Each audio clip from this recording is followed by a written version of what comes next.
stand? Freeholder Owens, would you please rise?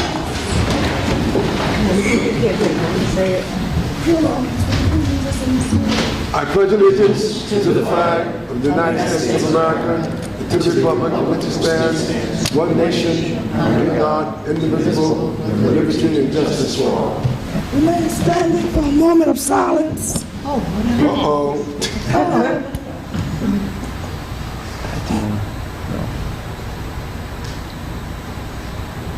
Thank you.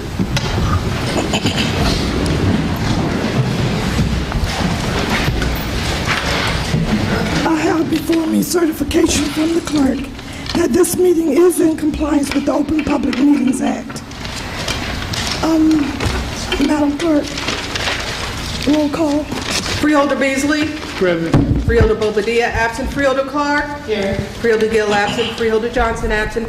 Freeholder Luciano. Here. Freeholder Owens. Here. Freeholder Vice President Sebo. Here. Freeholder President Watson. Here. And I want to apologize. I lost my voice. So please bear with me this evening. Thank you. Madam Clerk, do we have any transcripts to be approved? Madam President, yes, we have 3. The conference meeting, April 3rd, 2013, April 17th, 2013, and the board meeting, April 10th, 2013. Do I have a motion and a second to approve the following transcripts? Motion and second to approve. Motion by Freeholder Beasley. Second. Second by Freeholder Owens. Roll call, Madam Clerk. Freeholder Beasley. Yes. Freeholder Bobadilla absent. Freeholder Clark. Yes. Freeholder Gill absent. Freeholder Johnson absent. Freeholder Luciano. Yes. Freeholder Owens. Yes. Freeholder Vice President Sebo. Yes. Freeholder President Watson. Yes. So moved. Thank you. At this time, do we have any members from the public who would like to speak? If so, please come to the microphone, state your name and affiliation, and you have 3 minutes to speak. Anyone wishing to speak? Madam President, my name Douglas Freeman, Weequahic Park Sports Authority, South Ward 44th District Leader. Madam President and the chosen freeholders, good evening. I'm coming to you on behalf of Resolution Number 19 in regards to the consent of the EPA to come into Weequahic Park. Through you, Madam President, we have created a committee of the South Ward up under the Weequahic Park Sports Authority, where we have been addressing the White Chemical Company and the issues with their contaminated water that's adjacent to our park. And the EPA is aware of this, and we would like to have a meeting with the EPA, the county, the WPA, and our organization to discuss how we're going to make sure that this park is healthy and clean for the community. Thank you. And thank you. It is the policy of this board that we respond to you in writing, and we will, you should have a response from us within the next week. Thank you. Do I have anyone else from the public who would like to speak? Okay, Madam Clerk, let's move to, are there any topics of discussion? Yes, Madam President. Today, we have a representative to make a special presentation of the Affordable Care Act by the Executive Officer, Dennis Gonzalez of the U.S. Department of Health and Human Services. Okay, Mr. Gonzalez, will you please come forward? And first of all, Mr. Gonzalez, do we have Mr. Gonzalez in the audience? Okay. Okay. Madam President, he may not be here. Okay, then if Mr. Gonzalez is not in the office, in the building, then let's go to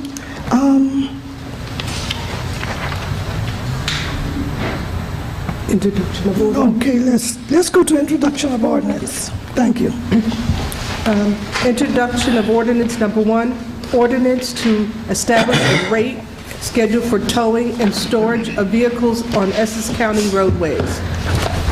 Okay, Mr. Sheila, would you please explain the ordinance? Yes, Madam President. This rate ordinance is the same rates as the previous rate schedule. This board needs to adopt this rate schedule so that the county could then move forward on awarding a contract for towing and storage. The towing of vehicles and other services are included in your packet. Just to highlight some, it's $60 a tow fee for 24 hours. Storage fees are roughly $25 for a 24-hour period. And as I had mentioned earlier, this is the same rate that we've had for the last 3 years. Okay, Mr. Polyvecchio, do you have any questions or comments? No, I don't, Madam President. Mr. McInerney? No comments. No comments. Thank you. Freeholders, do you have any questions or comments? No questions or comments, freeholders. Do I have a motion? I'll move it. Second to introduce the ordinance. I'll move it. I have a mover by Freeholder Vice President Sebo. Do I have a second? I second. Second by Freeholder Owens. Roll call, Madam Clerk. Madam President, Freeholder Bobadilla. Okay, for the record, Madam Clerk, Freeholder Bobadilla is present. Roll call. Okay. Freeholder Beasley. Yes. Freeholder Bobadilla. I'm storage. Okay. Freeholder Clark.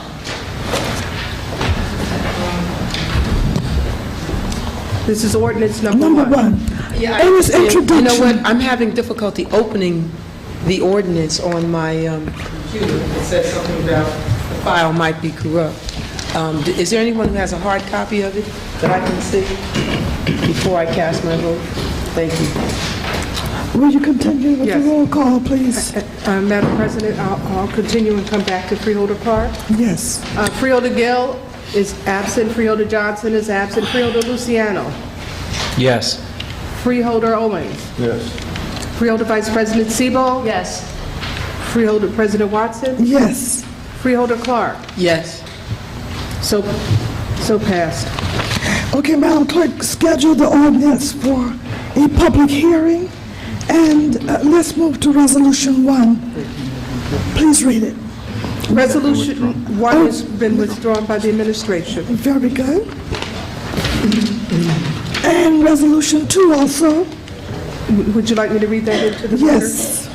Resolution 2, Department of Corrections Contract Award to GD Correctional Services, LLC, for the operation of food service at the Essex County Correctional Facility, 2-year extension, option, amount not to exceed $9 million. Okay, Mr. Shallow, please explain the resolution. Yes, Madam President. This vendor provides the food for us at our correctional facility. They were originally awarded a 3-year contract with 2-year extension option. We are exercising the 2-year extension option. The original 3-year contract was in the amount of $12,070,000.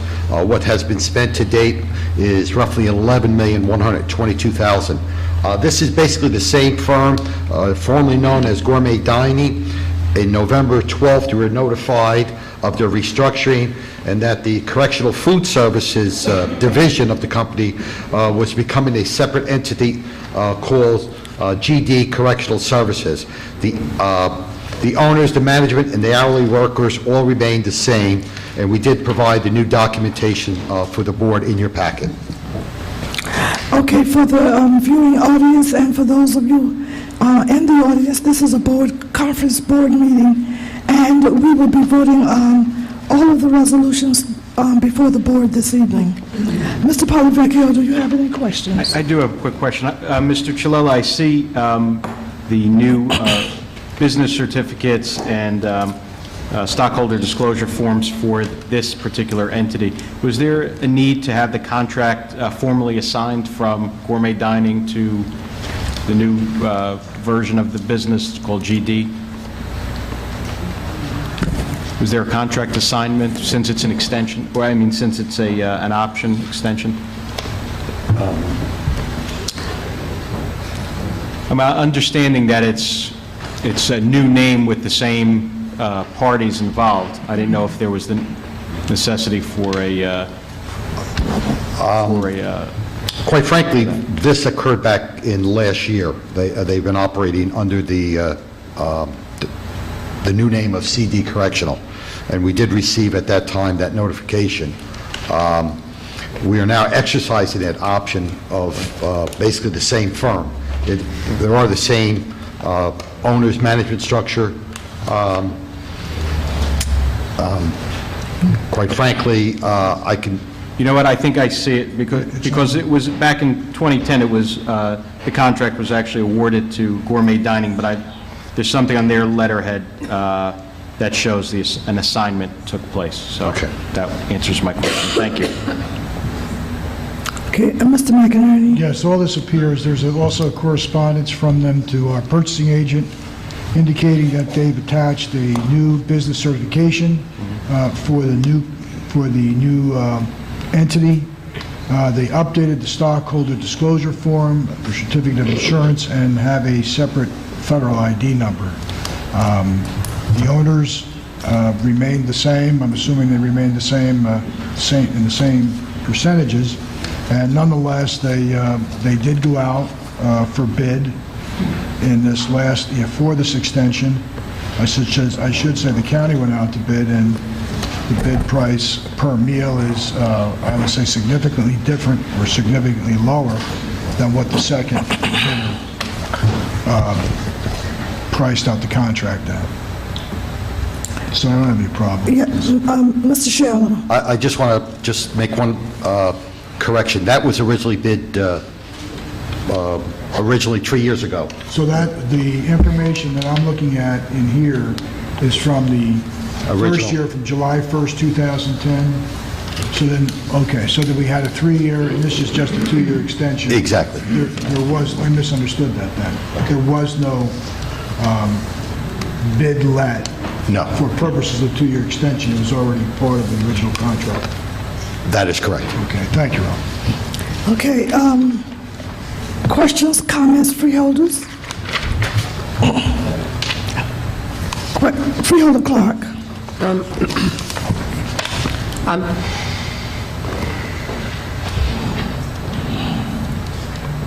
I mean, this just seems a little unusual for an entity, because it says that we were notified in November of 2012 that they were undergoing a corporate restructuring and that they were going to become a separate entity.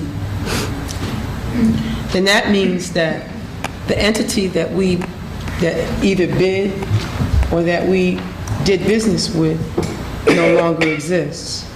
I don't think that, Even though, I think that's, I'm sorry. why, it doesn't mean that? I think what they did was split the, from what I'm reading, what they did was split the correctional dining services from their, whatever their other food business is. So I don't think they got rid of the original company. I think they just divided how they brand their businesses. That's what. Well, I mean, I personally have concerns giving a second or third year option, for that matter, to an entity that no longer exists now. It's a brand-new entity. It wasn't vetted as this entity, and if that's the case, then anybody that does business with the county can just restructure themselves and call themselves something else and just keep moving. I don't think that's how we want to do business. I personally am not comfortable with it. Mr. McInerney? Do we have county council's opinion on this? I don't see Jimmy in the room, but Jimmy has approved the contents of this contract moving forward on the renewal of, or the exercising the option.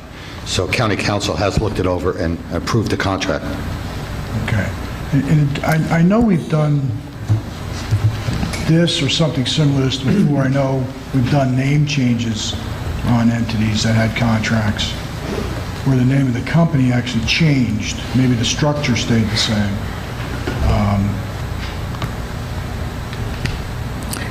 Freeholder Seabold? Thank you. It says GD Correctional Services. It used to be Gourmet Dining. GD stands for Gourmet Dining. So it's just, they're making this have a special name because they're dealing with the the correctional facility. So am I correct? It's Gourmet Dining Correctional Services, which is the same. They just added correctional services. But it's the same company, same name, same, nothing's changed. It's not the same name. company. It actually is a separate GD Correctional Services GD stands LLC. for Gourmet Dining. Doesn't matter. Yeah, but, I mean, they filed the paperwork, and they did make the proper assignments. But it's the same company. Yes, not the same company. it is the same officers, the same management, and the same employees. So we're not changing anything. Madam President? Yes, Mr. Polyvecchio. What I can tell you, all I can tell you is what I'm reading here from Gourmet Dining that says, what Mr. Chilella said, they're undergoing corporate restructuring and spinning off the Correctional Food Service Division to a separate business entity. So it's not the same company, but they do say the new entity will be owned and operated by the same owners as Gourmet Dining LLC, and all management and hourly personnel will remain the same. So it is a different business, it is a different name, but it seems to have the same personnel and management involved. Okay, my question is, what does GD stand for? Madam President, I don't know. Do we have anyone from GD Correctional Services? I'll ask Mr. Ortiz to come up to the mic if he's familiar. Mr. Ortiz, will you please come to the mic?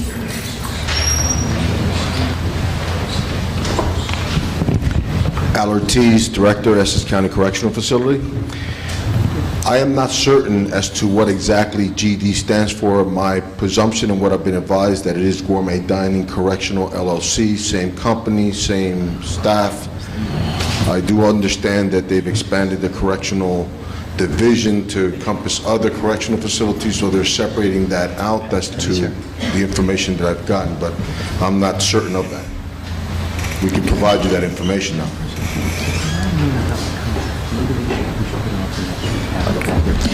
Okay, this is a $9 million contract, and usually when we do the extensions, if there's no problems, then we will vote on the extension. But since we have some concerns about the contract, extending the contract under Gourmet Dining, and this particular contract is saying GD Correctional Services, I will ask for a motion to put this off until next week, until we can get some additional information. Do I have a motion? A motion by Mr. Freeholder Bobadilla, and second by Freeholder Beasley. Madam Clerk, we will adjourn this until next week. We'll make sure we put it on the agenda for next week. Madam President, we do have Paganel, our county council present, so he might be able to address some of the questions that were raised. Okay, before I call the motion, I'll allow him to come to the mic.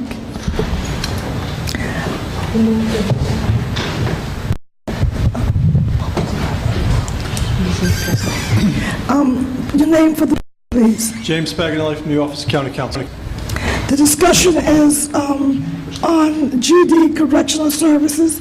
The original contract was given to Gourmet Dining, and the question is, should we, what do we have to show that this is the same company for us to give the 2-year extension? Yeah, it's, Madam President, this was merely a structural change within the company. We have the appropriate documentation that was provided to purchasing, so effectively for us it was the same entity, and that's why we felt it was legally permissible just to exercise the options on the extension. Then my question is, what does GD stands for? That's on the resolution. I think they just called themselves GD. Yes. I'm not going to make I'm not going to represent without having the paperwork in front of me. Fantastic, and we need documentations to be sent to the Freeholder Board. Sure. In reference to what the company sent to purchasing. Sure. Call, Madam Clerk. I have a motion and a second. And this is to adjourn to 6:17? Yes, yes. Freeholder Beasley? Yeah. 6:19? Okay. A week from today. Freeholder Beasley? Yes. Freeholder Bobadilla? Yes. Freeholder Clark, absent. Gill, absent. Freeholder Johnson? Yes. Freeholder Luciano? Yes. Freeholder Owens? Yes. Freeholder Siebel? Yes. Freeholder Watson? Yes. So moved. Okay, Madam Clerk, let's move to resolutions 3, 4, and 5, and we'll read them into the record later time. Mr. Shelley, will you please explain resolution 3? 3, Madam President, is the administration seeking the approval of the appointment of Transamerica Life Insurance Company to provide voluntary benefits for county employees. They will be providing 3 types of voluntary coverages: 1 whole life, 1 critical illness, and 1 career and personal accident insurance. As you know, we had a committee meeting regarding this matter, and we believe that this is the right firm, right products to be provided for our employees on a voluntary basis. Okay, just for board members that did not attend the committee meeting, I'm going to ask Mr. Polyvec. I'm trying to save my voice so I can last for the entire meeting. So, Mr. Polyvec, would you explain the meeting? Thank you. Right. In short, this was for the contract to provide voluntary benefits, which by definition are exactly that. They're an option for county employees to purchase, the idea being to buy at a group rate, which would be more affordable should the particular employee wish to have these things. These benefits were brought to the county administration by our broker. They were vetted, and the broker had some certain instructions, certain guidelines, and went out and found what it believed to be the best provider of these voluntary benefits. And as Mr. Chilella said, they're now offering whole life insurance program, critical illness and cancer insurance program, personal accident program. There was originally a proposal to also offer a disability benefit, which there were a lot of questions about, so that seemed, if I'm correct, Mr. Chilella, that has been pulled from this resolution. There's no longer a disability component? That is correct. The committee is going back out to take a look at the disability programs, and we'll come back to the board at a later date. Okay. Very So good. this was a way for the county administration to take what was not something that had previously, they were services and opportunities that the county did provide to its employees, but it wasn't something that had been done systematically through the presentation of a resolution to this board. So now, for the first time, we as the board are able to review these programs, review these benefit programs, and they were vetted through, I guess, about a 2-hour committee meeting a week or so ago. So they did undergo some very good questioning and review. Our broker was here to answer a number of questions, as was the administration. So they are all in place, less the disability benefit program, which Mr. Chilella said was going to be reviewed and, I assume, revamped. Thank you, Mr. Polyvecchio. Mr. McInerney, you have any comments before? Mr. Polyvecchio, something? Fantastic. And to the board members, I have a copy of the summary of that meeting. So you all should have that in case you need to review it again. Freeholder Luciano. Madam President, through you, just another quick question to add upon what we have already answered through our Counselor Parlavecchio. Mr. Chilella, so if we're establishing that the disability portion of this cost being taken out, do those employees at the county that have an existing disability plan, will they still be able to continue that plan with payroll deductions? As the administration stated numerous occasions, this process that we brought forth and vetted vendors and brought before this governing body so that we can conduct payroll deductions for those employees that have those programs that have not been vetted by this board of chosen freeholders. We will give them a grace period and till such time that they will then have to make those directly to that vendor, not via payroll teams. And we believe sometime in September that will take place. Thank you. Okay, additional questions, freeholders? Do I have a motion and a second? They're different, but they're all coming out of the insurance program. Do you need to make any additional comments on the remaining insurance programs? No, Resolution 4, 5, and 6, I believe were vetted at our meetings ago.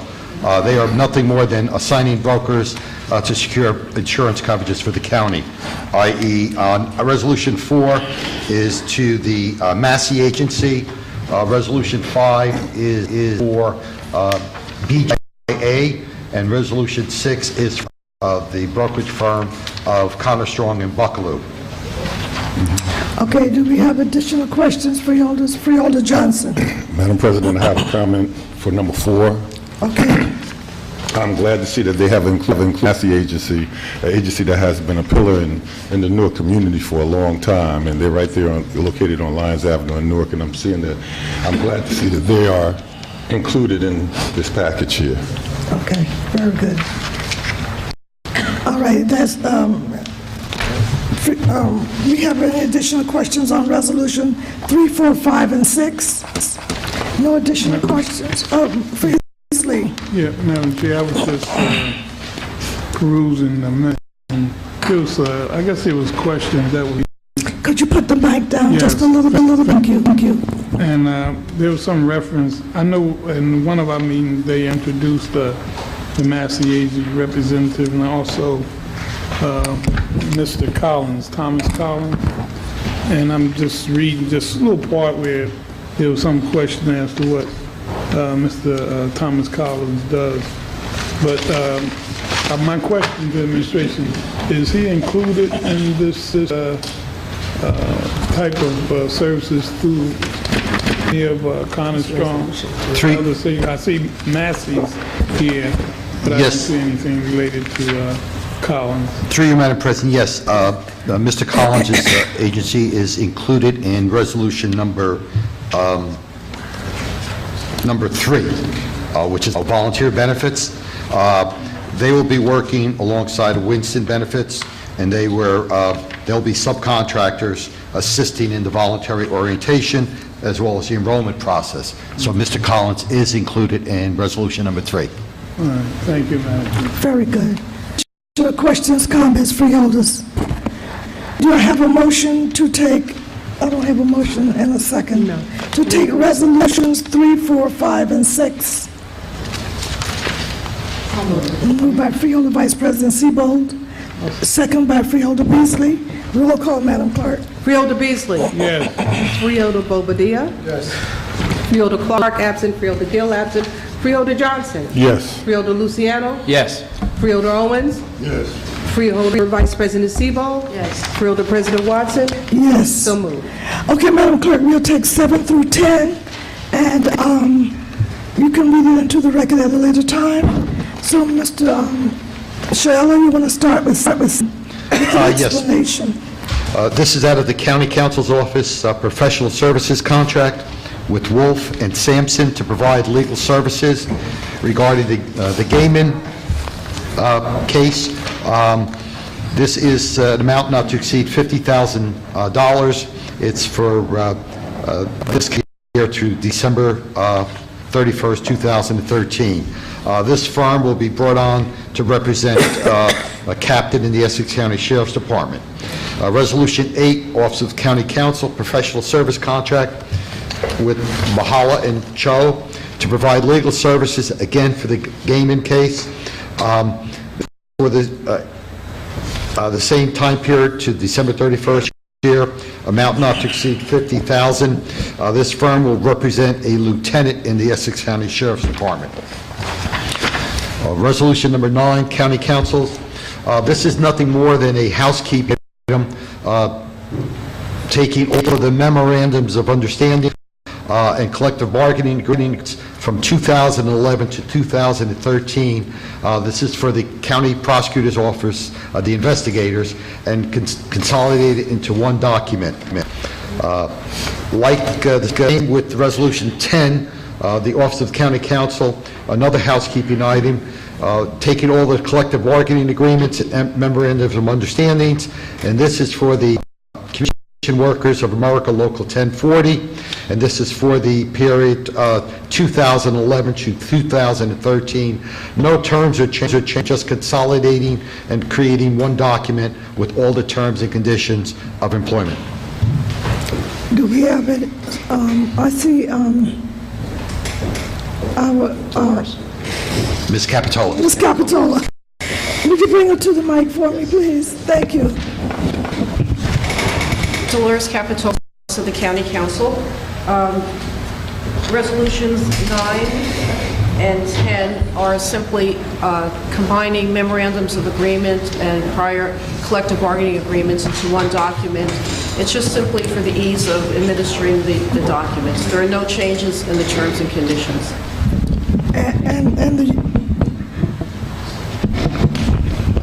And this is up to December 31st of this year? Yes. This is, what was the purpose of going through this motion at this time? what the problem is, we have a lot of old memorandums and agreements. When there's a problem with a grievance, you have to go to maybe 4 or 5 documents. By combining them, it makes it easier for the managers to know what the law of the shop is and to administer it. Oh, very good.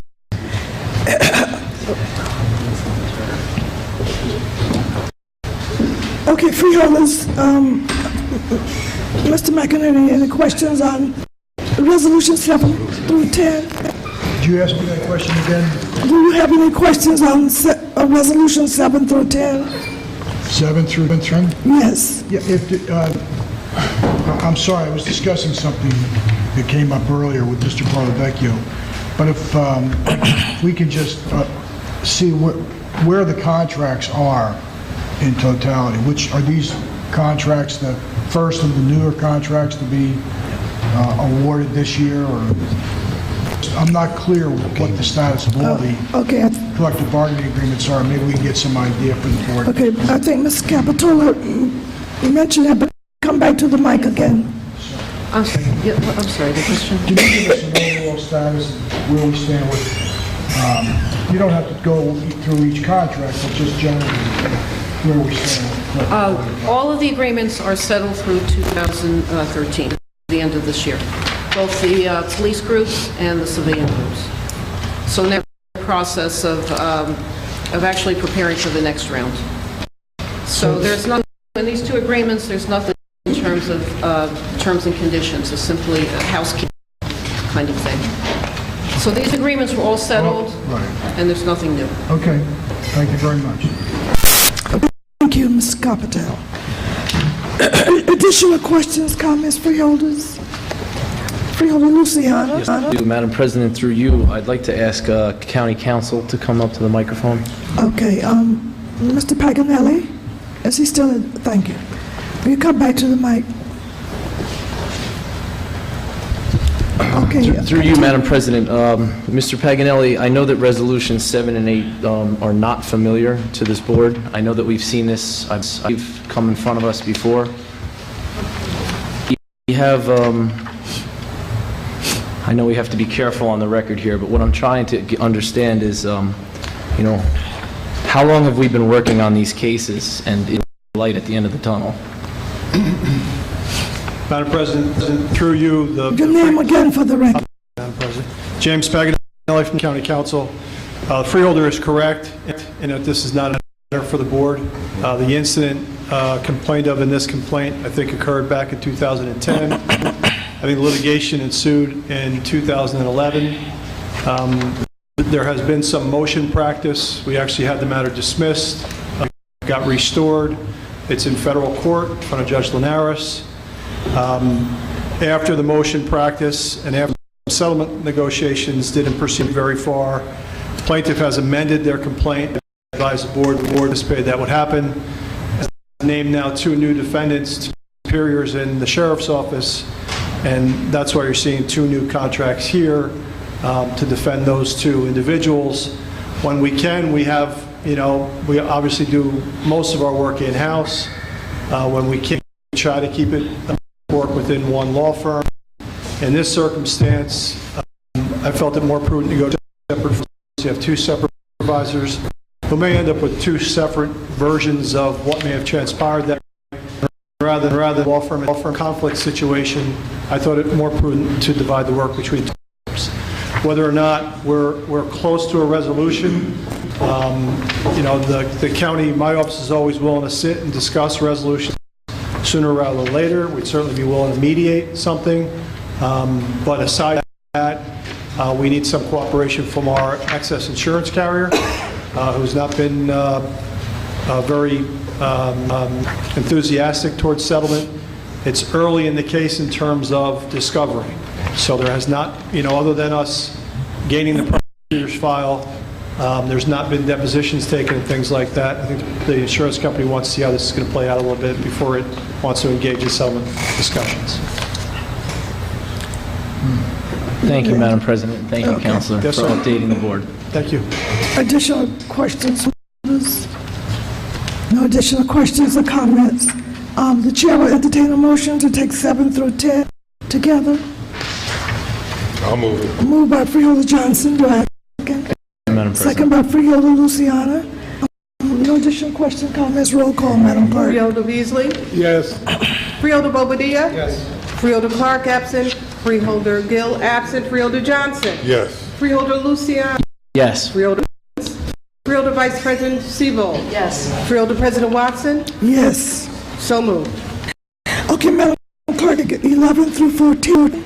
And again, we'll read the resolutions into the record at a later time. And Mr. Sheila, will you start explaining Resolution 11?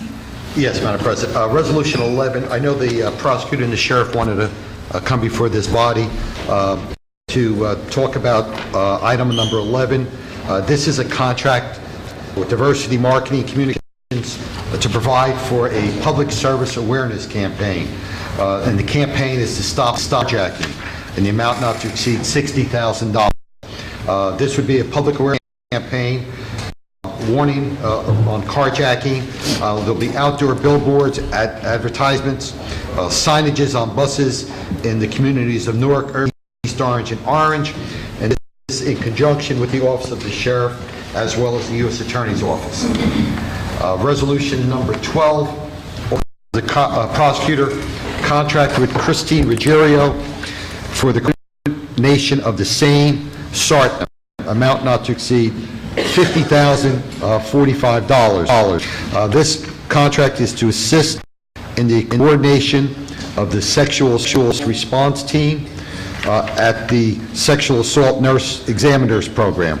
And the work is to ensure timely, accurate, and collection of evidence. Resolution number 13, again, the Office of the Prosecutor contract Hillary Brunell for the coordination of CLE program, amount not to exceed $39,600. Ms. Brunell will provide programs for the prosecutor's office legal staff for compliance with the New Jersey Board of Continuing Legal Education requirements, and will also provide the record keeping and the liaison work with the New Jersey Board of CLE.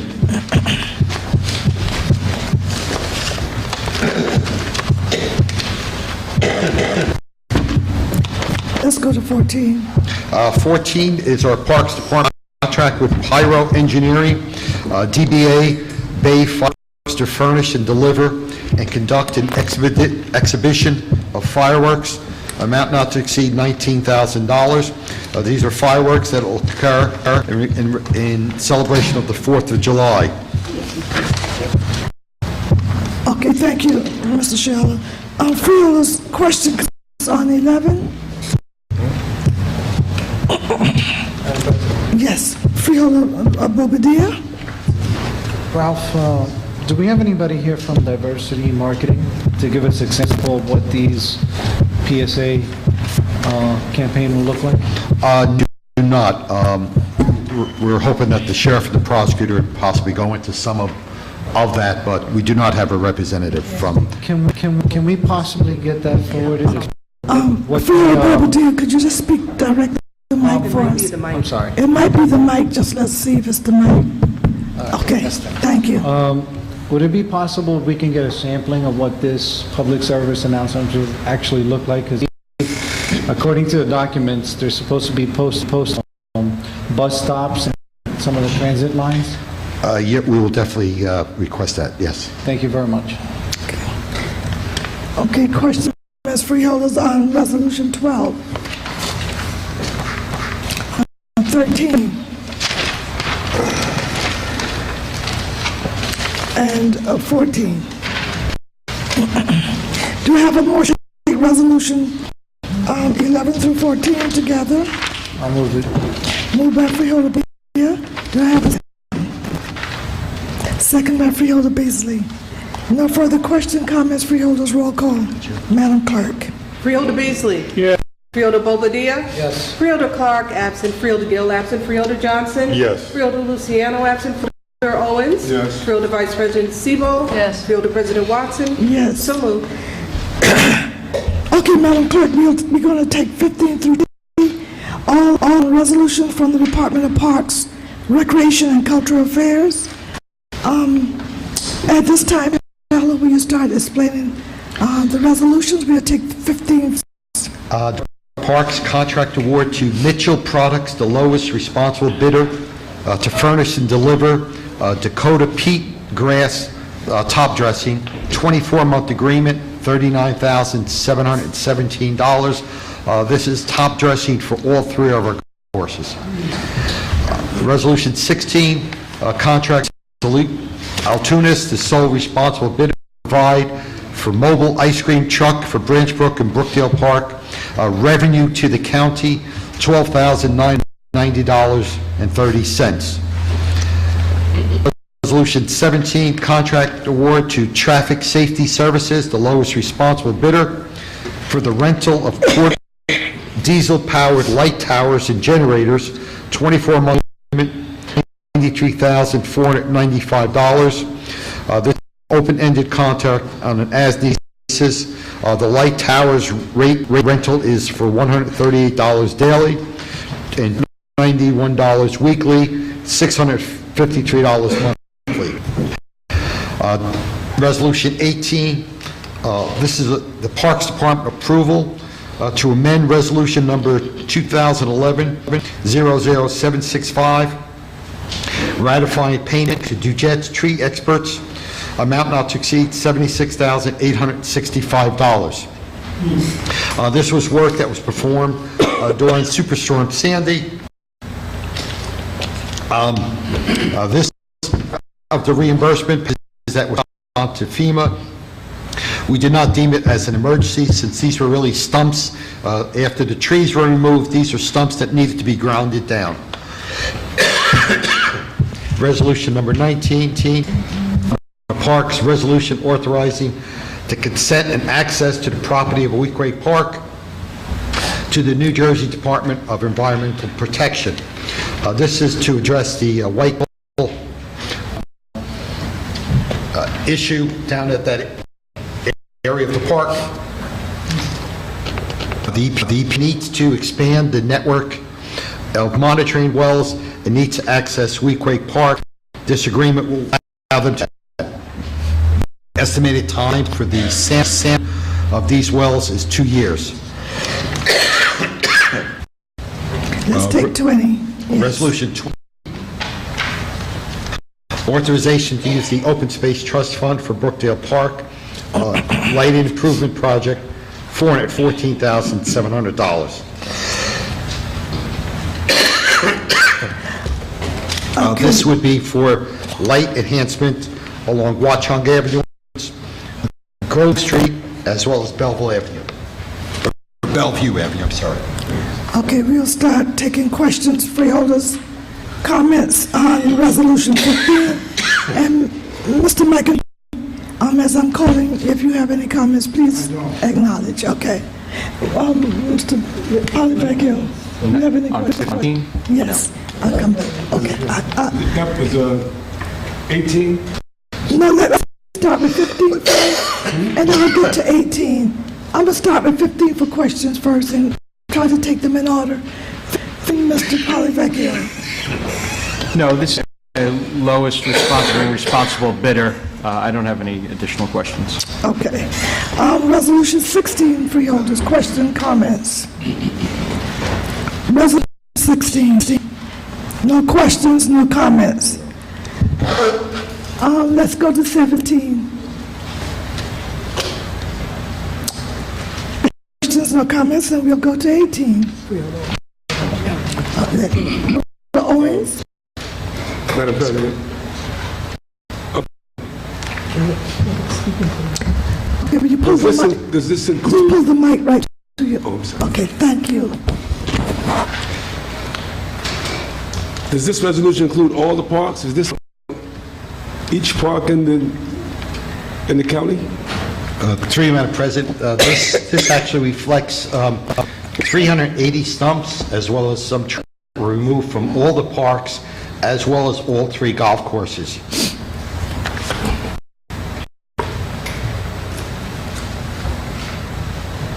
And we are amending a previous resolution that we approved prior to this meeting, right?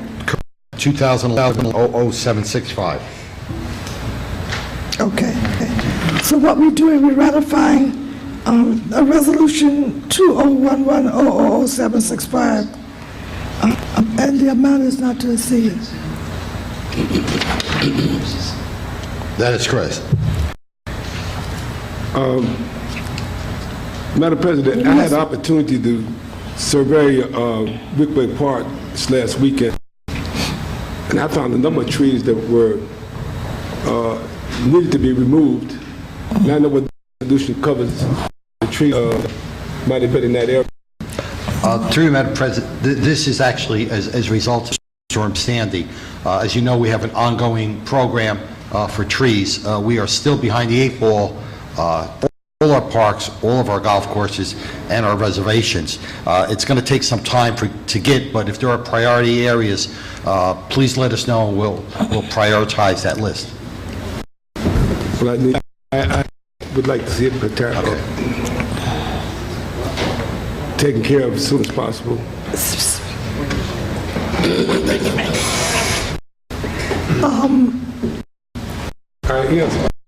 He answered it. You confident answer? Oh, very good. I just have one question. Okay, Mr. Polyvecchio. Well, just on 18, I wanted to confirm, I think you said it, these costs for the ratification of payment, these are recoverable through FEMA? That is correct. They were included in our request to FEMA. Great, thank you.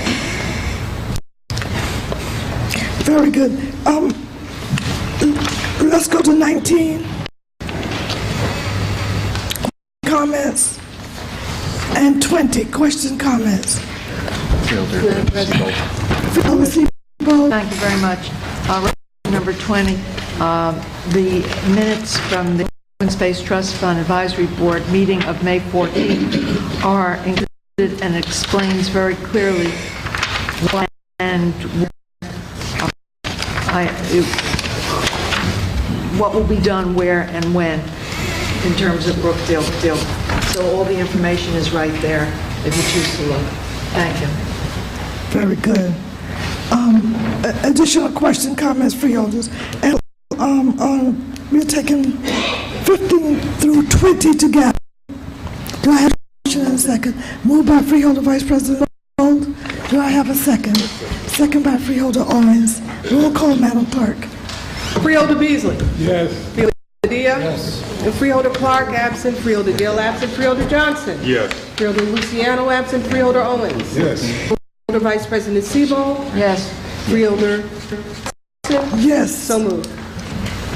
Okay, Madam Clerk, I'm going to, we have the sheriff present and the prosecutor. And I'm going to go back to resolutions 11 so that we'll have an opportunity to hear them speak. And of course, we're going to hear the prosecutors first. Ladies first. You have a problem? Sheriff is here for support, which, Freeholder President, we have a proposal before the board to help us. Oh, I'm sorry, your name for the record. Sure, Carolyn Murray, Acting Essex County Prosecutor. So a proposal is before the board for an item that would enable us to, working with our federal partner, the United States Attorney's Office, do a public information campaign in order to a public information campaign here in the county, in several of the towns, to promote information about our carjacking problem. The goal of this is to make community members aware of the prosecutions that are taking place, and to make would-be carjackers aware of the fact that we're out there, and to make the would-be carjackers aware of the very significant penalties that individuals if they decide to engage in this type of criminal conduct. We would like to make it public, as they have in parts of the country, the fact that carjacking can be adopted by the federal authorities and can subject people to significant periods in prison, and also to make folks through examples of convicted individuals that the state laws with respect to carjacking are also very strict for both adults and juvenile offenders. So that's the purpose of this. Very good. Is this a grant? Are you pardon my voice. I lost my voice. No, not a grant. It's funds that both the Sheriff's Office and the Prosecutor's Office would be using, coming from our forfeiture funds. Very good. I think we had a question. Bobadilla, you had a question? I just, through you and I just had an administration if they would provide samples of what some of these campaigns look like. Certainly. I mean, we can do that. We have, our plan, though, is pretty simple, you know, and you should be aware of what it is we're planning to do, because it's not something that's been done here in New Jersey, or at least here in Essex County, at least lately. Plan to use photographs of individuals who have been convicted and indicate the service that they're going to be serving in federal prison or in state prison, as well as the crimes for which they are convicted. So we plan to do that on billboards as well as bus placards throughout the county, and in particular in the cities that are hardest hit by carjacking. Very good. Again, it's something that the sheriff and I have met with the United States Attorney's Office about, and we've discussed at length, because there can be community sensitivities to seeing pictures of particular individuals. You should be aware that that's what you'll be seeing if we go forward with this, when we go forward with it. But we think it's important both for citizens to know that we are working to safeguard them, both their safety and their property, from carjackers. And in fairness to carjackers, some of whom are 18, so that they have some knowledge of what it is. This is not joyriding from 30 years ago. If you take somebody's car by force, even as a 17-year-old, you may be facing a very significant period after being tried as an adult in prison. And we need people to know that before they decide to make that decision to engage in carjacking. Freeholder, President Seabold. Thank you. I'm very happy that we've done this resolution already. I'm happy that you're here to talk a bit about it. And I would like to state for the record that one of our own, Freeholder Rufus Johnson, had his car taken from him in the driveway of his house. So I'm very, and we all know when that happened and how he felt and what happened. So I'm really pleased that we're moving forward with this issue. Thank you. I don't know if the sheriff wanted to add anything. Sheriff, please. Oh, you can't come in. I hope you don't mind. You can't come in the chambers without saying something. Hello to the free. Whatever the prosecutor said is good with me. You're supporting it. This is a win-win situation. It's not costing the county any money, so, it's something. Oh, I'm sorry. Put your It's something name that we need to do. This, on the other hand, just cost me $10, from the Sports Authority. They came out of my pocket, not the county, so Okay. Yeah, you're a good salesman, young man. For the record, we just heard from, will you put your name on the record again? I'm sorry. We have to put your name on the record when you speak. Armand Fontoura, the friendly sheriff of Essex County. Thank you both. I'm just here to support my prosecutor, and I think it's a great thing that we're going to do, and I think you're all going to out of it, and we're all going to be proud of it. We hope that we can nip this in the do the best that we can to keep our rest safe as we possibly can. Thank you. I just want that I think it's a great thing, forfeiture to get it out to the public out there using the money that we've collected from the offenses committed. I think that's excellent. Thank you. And let me thank both of you for coming. Certainly, to have both of you appear before the board, I was requesting it, and you on your own means a lot to this board. The open communication that we have, I would love you to know that we appreciate it. Anytime. Thank you very much.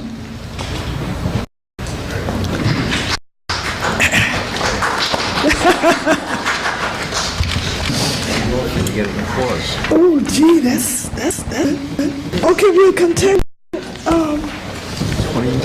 on the agenda and go to resolution 21 through 24. Madam Clerk, we into the record at time. Mr. Shaler. Yes, Madam President. 21, Department of Public Works, contract to CETA Construction, the lowest responsible bidder to provide lighting improvements at Brookdale Park, amount not to exceed $14,100. The work that will include the Watchung Avenue entrance, installation of new lighting, Grove Street entrance, new installation lighting, on Bellevue Avenue, installation of new lighting, along the inner path of as well as adding trash receptacles and benches. Resolution 22, Department of Public Works, contract to EMCO, the lowest responsible bidder, to provide for elevator maintenance services for the period 1st, 2013 to June 30, 2018, amount not to exceed $2,645,806. This will address all of the elevators coming out of our operating funds for the Department of Public Works. Resolution 23, contract award to Aquarius Consulting Group to provide engineering services for mechanical, electrical, plumbing, and system service, amount not to exceed $2,800. This primarily will be used on an as-needed basis, primarily in the Veterans Courthouse for the redesign of the baseboard heating.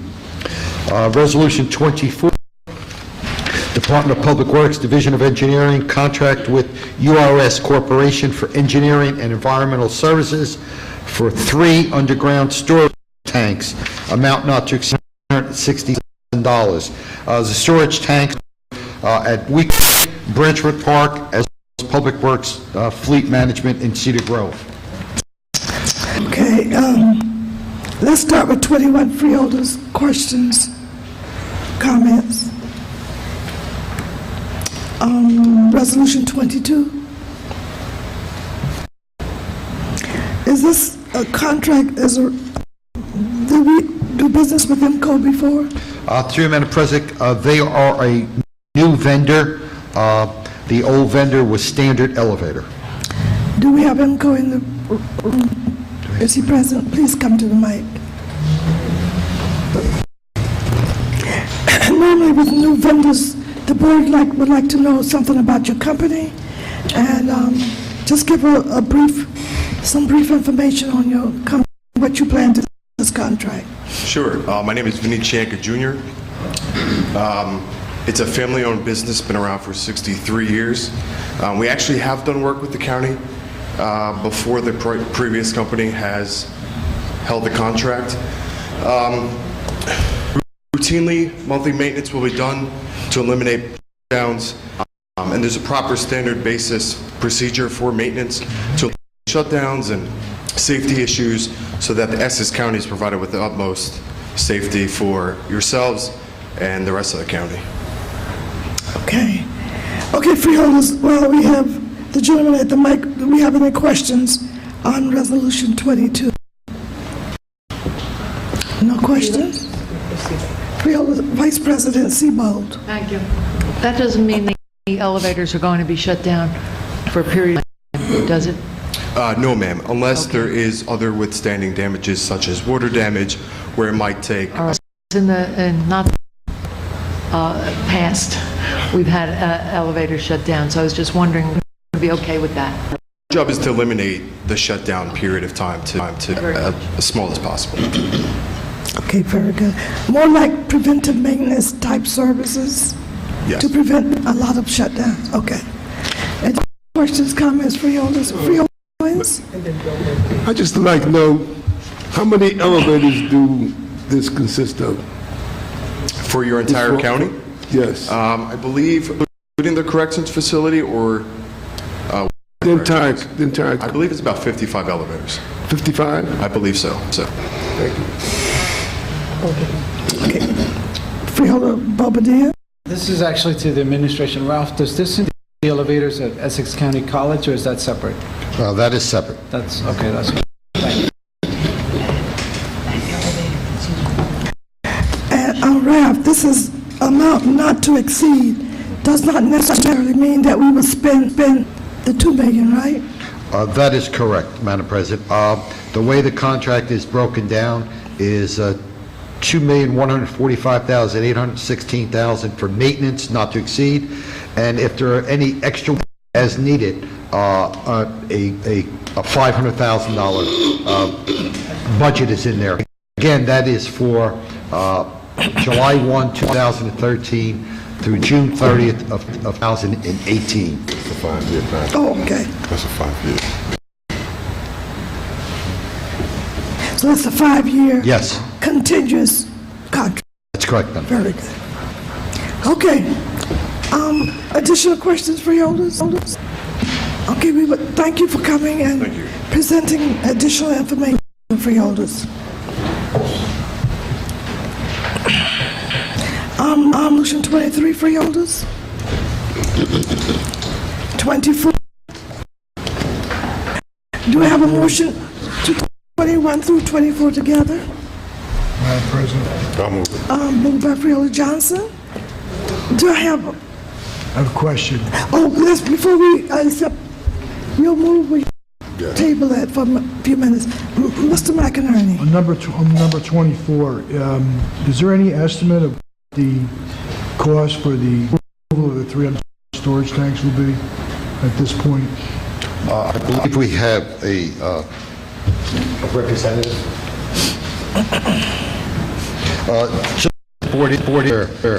This has been an ongoing remediation process for the last 10 years. This contract here speaks to these 3 underground tanks. That is correct. Which are listed. Srini Koda, URS Corporation. And would you give your name along with the name of the corporation, please? Srini Koda, URS Corporation. This is under this award is the 3 sites, the Fleet Management, Weequahic Park, and Branchbrook Park. The UST's underground storage tanks had previously been removed, but they all had releases. So they had impacted the soil and groundwater. So as part of this award is basically to complete the remedial investigation in accordance with the New Jersey Department of Environmental technical regulations, and also provide licensed site professional services, and also lead towards remedial action, implement and achieve site closure. Is this, are your services designed to help implement the removal of underground? They already removed. They already have them. Exactly. So now the question of testing the soil? Yep. The tanks had leaked petroleum hydrocarbons, so they have impacted the soil and groundwater. So now we are going through the process of getting the site closure in terms of remediating it and basically achieving site closure in accordance to the NJDEP technical regulations. Who will do the remediation work itself? Remediation work? It's a combination as far as engineering end of things and consulting end of things. We do it, but if we have to really implement as a contractor to go do the physical work, yes, that's what I'm saying. It'll be somebody else. Right. So at this point in time, are you saying, is it known or unknown whether or not there would be a requirement to let another contract for the actual excavation, remediation of contaminated soil. Is that known at this point in time? Yeah, actually, the path, based on our professional services approach we are proposing to the county, is to what we call is, for the groundwater, we call is attenuation. We believe that the contaminants of concern are naturally biodegrading, so you probably would not have to really do physically anything with water. In terms of the soils, because the sites are located where it's not used for residential purposes, you can have a deed notice and have a and achieve a closure that way. So we would have some sort of indicate on the deed to the property Right. that this has, whether it's historic, Exactly. which is pretty prevalent. Exactly. So you think that's where this is? That's the path, based on our judgment right now, based on the investigation work which has been done so far. That's the path leading to. And then, as far as the DEP is concerned, we can get a no further action letter back from them? It's process change. It's not The called. LSRP? Exactly. They're used now? All right, so we have an LSRP to come The in. LSRP will be us. Okay, fine. That's thank you very much. Very good, thank you. Freeholder Bobadilla? You said the process has been ongoing for the past 10 years? That is correct. And this agreement is for $160,000. I see it's coming out of our capital funding. Has it always been coming out of our bank? It has always come out of, as far as I can recall, as part of our $20 million bond that we float for capital. A portion of that through public is for hazardous removal, tank removal. So it has been coming out of that pot. Okay, and no financial aid or help from the Environmental Protection Agency or DEP? I don't know on these particular projects, but I know on projects we had in Branchbrook Park, we receive full restitution, or should I say, or a removal from New Jersey Transit that DEP went after. So there are isolated cases where we have been made whole. DEP has stepped in and found the previous polluter. But on this particular, I'm not certain if we ever received any kind of state or federal subsidy. I will look into that. Yeah, if you can, please. Thank you. Just another question. The underground storage tank in Weekway Park, did you say Weekway? Yes. Where is it located? It's at the intersection of Grumman and Elizabeth Avenue, the main garage. Oh, okay. It's not directly in? No. Okay, very good. I wanted to make sure.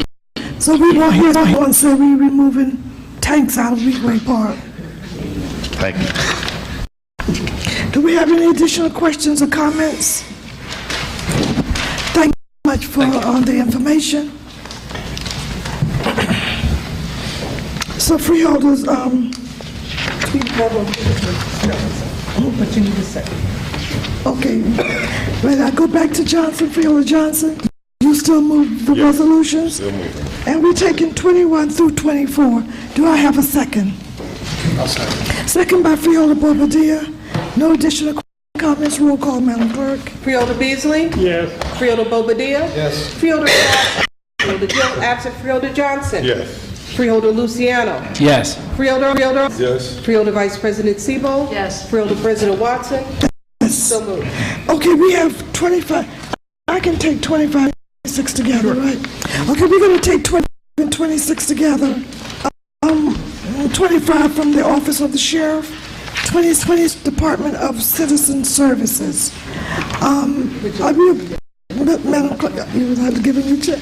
Madam Clerk, please read 25 and 26 into the record at a later time. Mr. Sheriff, start explaining Resolution 25. Yes, authorization for the county to apply for and accept a sub-grant award for fiscal year 2012 at the Department of Homeland Security. This is nothing more than a housekeeping item. They had requested that we provide this resolution back to them. It is a $110,000 grant. They're providing an in-kind match of $55,000. And these $55,000 grant will be going to local communities. And these fundings had been determined by the state police for each of the municipalities that are receiving the funds. Resolution 26 is a contract award to Taylor's Barbershop, responsible bidder to provide for tonsorial services at a juvenile detention center, amount not to exceed $40,000. This is a 2-year contract, and this is to provide haircuts for our detainees, and the rate is $10 per haircut. Okay, freeholders, we will take 25, 26 together. Question, comments on 25, 26? Do I have a mover second? I'll move. 25, 26 together. Moved by Freeholder Vice President Seabold and second by Freeholder Beasley. No further questions, comments, roll call, clerk. Madam President, I'm still moved. Second. Freeholder Vice President Seabold and... Second. Freeholder Beasley? Yes. Freeholder Bobadilla? Yes. Freeholder Clark, absent. Freeholder Gill, absent. Freeholder Johnson? Freeholder Luciano? Yes. Freeholder Owens? Yes. Freeholder Vice President Seabold? Yes. Freeholder President Watson? Yes, yes. So moved. Madam Clerk, we'll take 27, 28, 29, and 30 together. You can read it into the record at a later time. Mr. Shiala, will you start explaining Resolution 27? This is our Department of Economic Division of Housing and Community Development. This is nothing more than an extension of time for 9 months for our recipient agreements. This will allow 70% of the projects that are currently underway will be completed with the extension of time, and this extension will carry through March 1st, 2014.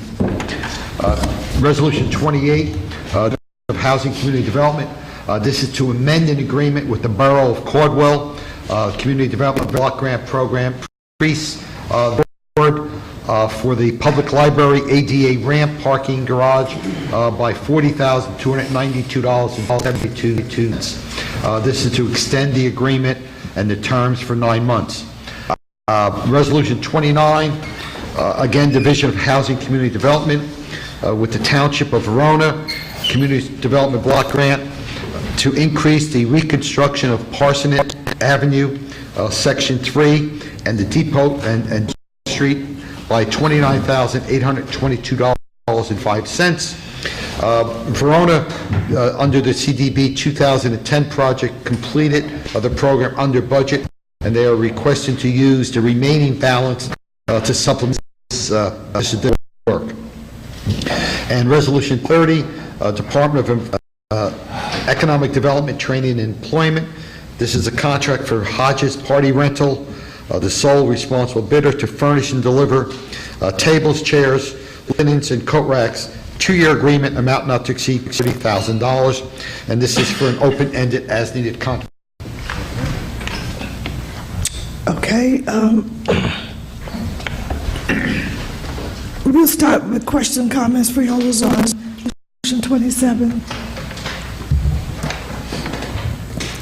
28, 29. No, I'm sorry, Madam President. Nothing on, no comments? Okay. 30.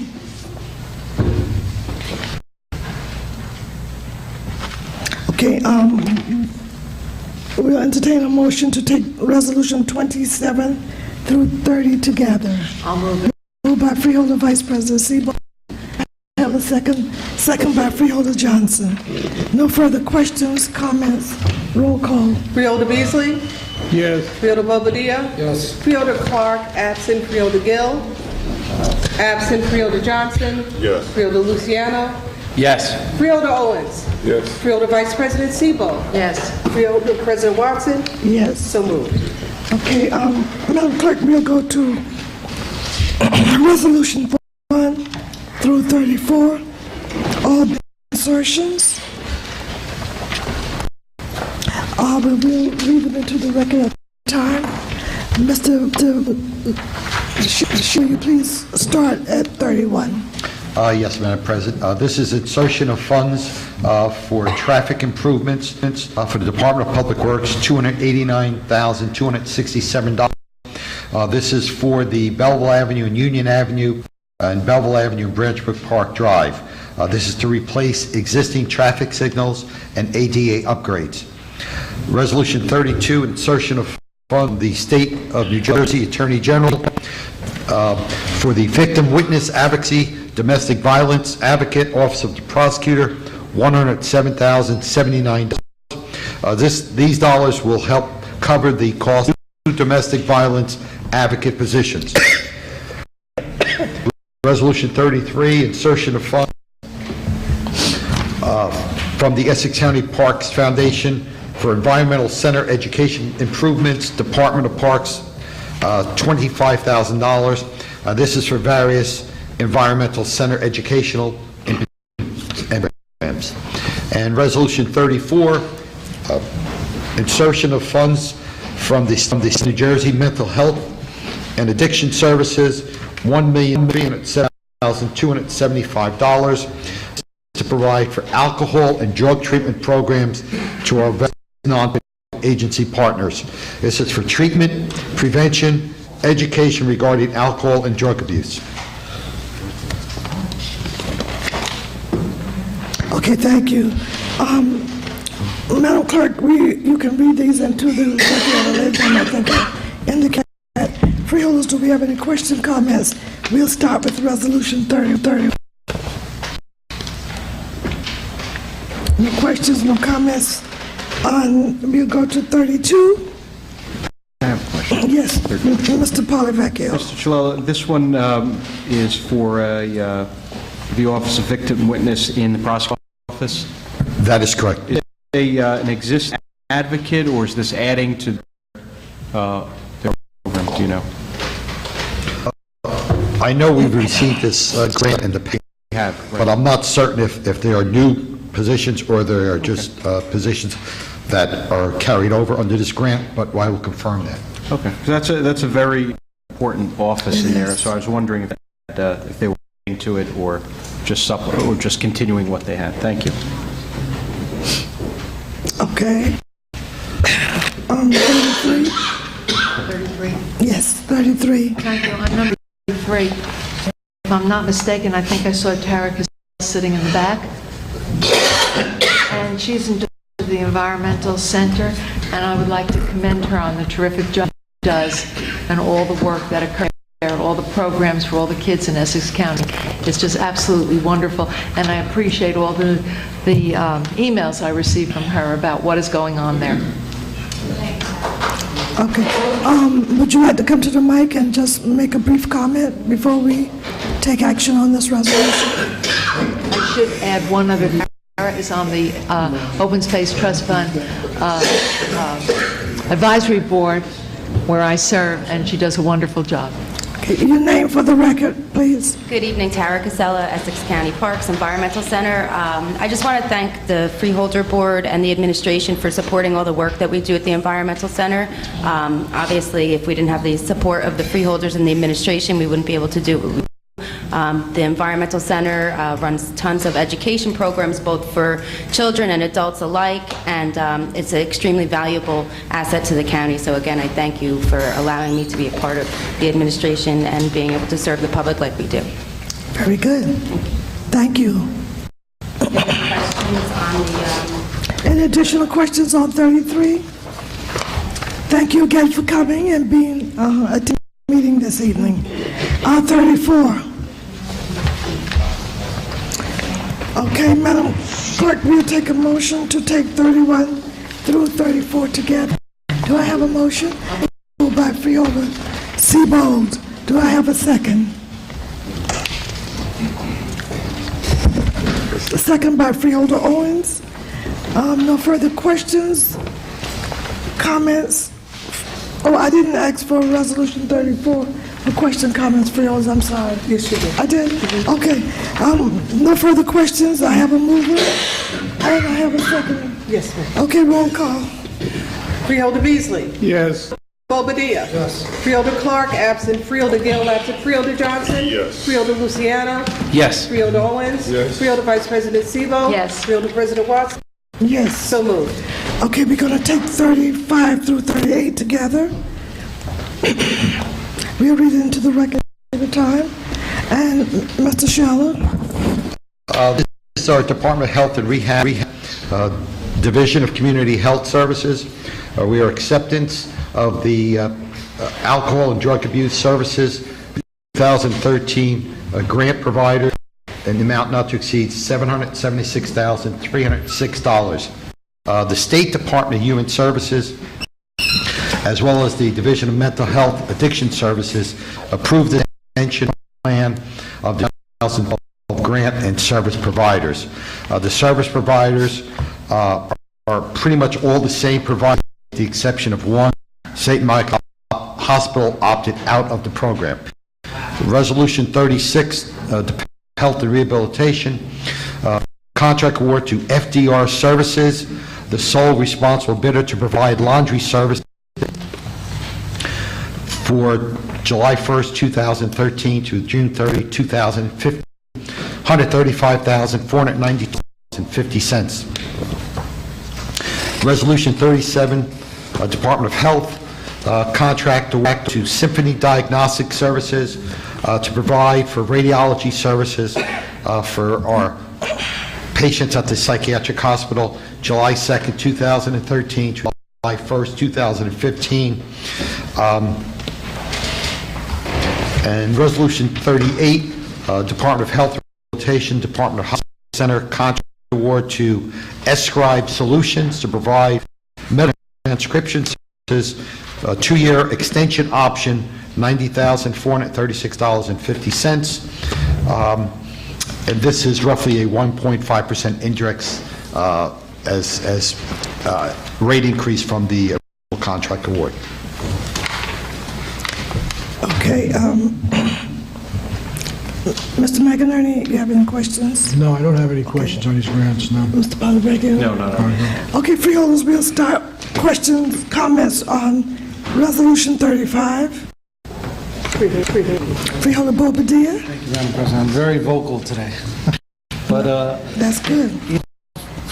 Ralph, I noticed, the growth wasn't there or do you know what the reason was why St. Michael's opted out for this 2013? No. We do have a representative from the department. No. Okay, thank you. Linda Arnold, Division of Community Health Services. St. Michael's opt out because they were being bought by a new company. And that company decided they did not want to do detox. Okay, Ralph, how many organizations do we have? Through you, Madam President, there is a packet that includes all of the agencies. If you like, I could just real quickly. Yes. Turning Point, Community Institute for Career Development, Real Essex Prevention Resources, Renaissance Community, COPE, Family Connection, Integrity, United Labor Agency, Main Street Counseling, Northwest Community Healthcare, the Cure, and Newark Renaissance House. Okay, very good. Okay, additional freeholders then on 35. No, let's go to 36.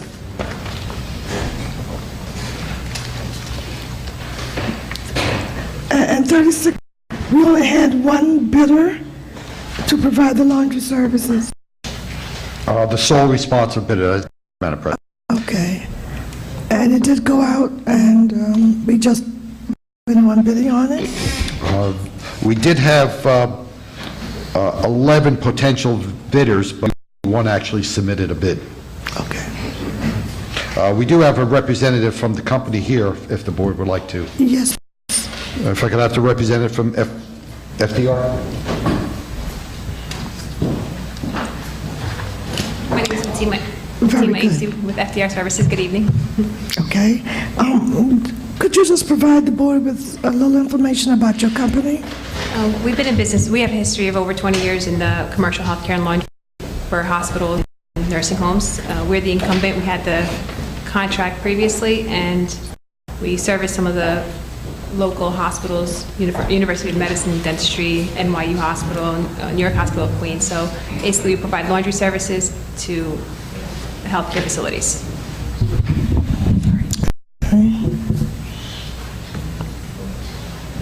And what do what does FDR represent? The name, the full. FDR was the original, the three people who started the company was Frank, Donald, and Rich. So that's where It keeps it simple, right? Okay. All right, freeholders, do you have any additional questions? Okay, thank you for appearing before the. Thank you very much. Let's go to Resolution 37 and 38. Do I have a motion to take 35 through 38 together? I'll move it. Moved by Freeholder Johnson. Second, Madam President. Second by Freeholder Luciana. Additional questions, comments? Call, Madam. Freeholder Beasley? Yes. Freeholder Bobadilla? Yes. Freeholder Clark absent. Freeholder Gill absent. Freeholder Johnson? Yes. Freeholder Luciano? Yes. Freeholder Owens? Yes. Freeholder Vice President Tebow? Yes. Freeholder President Watson? Yes. Okay, let's go to Resolution 39 through 41, all coming from purchasing. I will read into the record at a later time. Mr. Shallow, will you please explain the resolution? 39 is a resolution authorizing the continued participation in the Middlesex Regional Educational Services Commission Cooperative Pricing Program, July 6, 2013 through June 22nd, 2016. As you know, we are a member of certain purchasing organizations.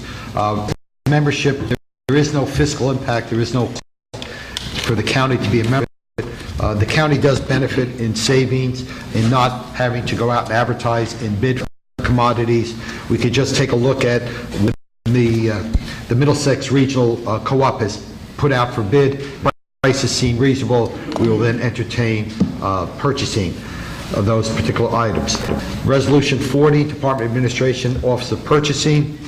This seeking an authorization for the use of an online auction for sale of surplus vehicles. The Public Division of Fleet has determined that we have 14 vehicles, primarily out of our senior transportation vehicles, that have no longer any useful life for the county's fleet.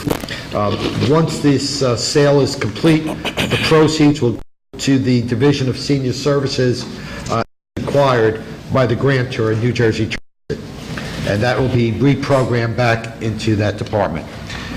Resolution 41, purchasing, contract award to Verona, Bagel and Deli, the highest responsive and responsible revenue generator bidder to maintain and operate a cafeteria concession at the Hall of Records, July 1st, 2013 through June 30, 2016. Total revenue to the county, $162,900. They will provide for food and beverage services here in the Hall of Records, third floor cafeteria. They break down as year. They will provide $4,375 in rent on a monthly basis. Year 2, it'll jump up to $4,525 a month. And in year 3, they will pay $4,605 a month rent. You do have in your packet menus and the prices that were part of the bidder's package that all vendors had to respond to.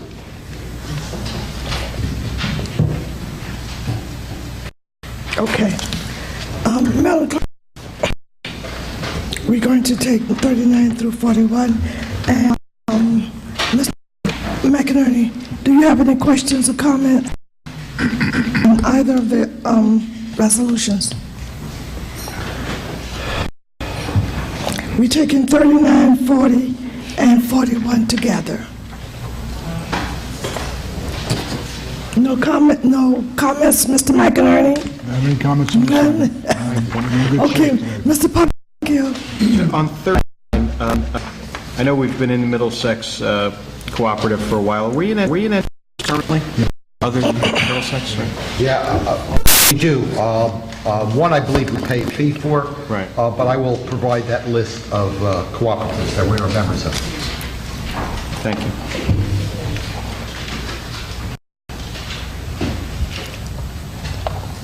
Okay, let's go to Freeholders' question, comments on 41. None. Okay, we'll take 39 through 41 together. Freeholders, do I have a motion? Moved by Freeholder Bobadilla, second by Freeholder Beasley. No further question, comments, roll call, Madam Clerk. Freeholder Beasley. Yes. Freeholder Bobadilla. Yes. Freeholder Clark, absent. Freeholder Gill, absent. Freeholder Johnson. Yes. Freeholder Luciano. Yes. Freeholder Owens. Yes. Freeholder Vice President Siebel. Yes. Freeholder President Watson. Yes. Okay, we'll go to commendation resolutions, and we will go from 42 through 57, and 58. Let's take 58 along there. Okay. And freeholders, we did not send our condolences to the Lautenberg family when he died, so I thought I would put it on the agenda for our first meeting. And I'm sure we will all miss our senator. And this resolution is in memoriam to Senator Lautenberg, so if we could just bow our head for a moment of silence in regard memoriam for Senator Lautenberg.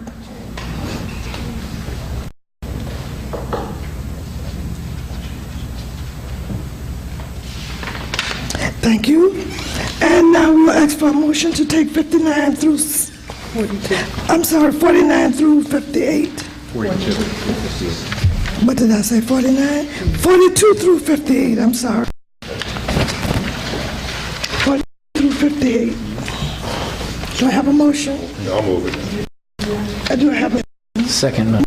motion and second to take 42 through 58? I'm sure we have no other comments on the resolution. They all commendations. So roll call, Madam Clerk. Freeholder Beasley. Yes. Freeholder Bobadilla. Yes. Clark, absent. Freeholder Gill, absent. Freeholder Johnson. Yes. Freeholder Luciano. Yes. Freeholder Owens. Yes. Freeholder Vice President Siebel. Yes. Freeholder President Watson. Yes. So moved. Okay, Madam Clerk, do we have any edit starters resolutions? Yes, we do. We have two.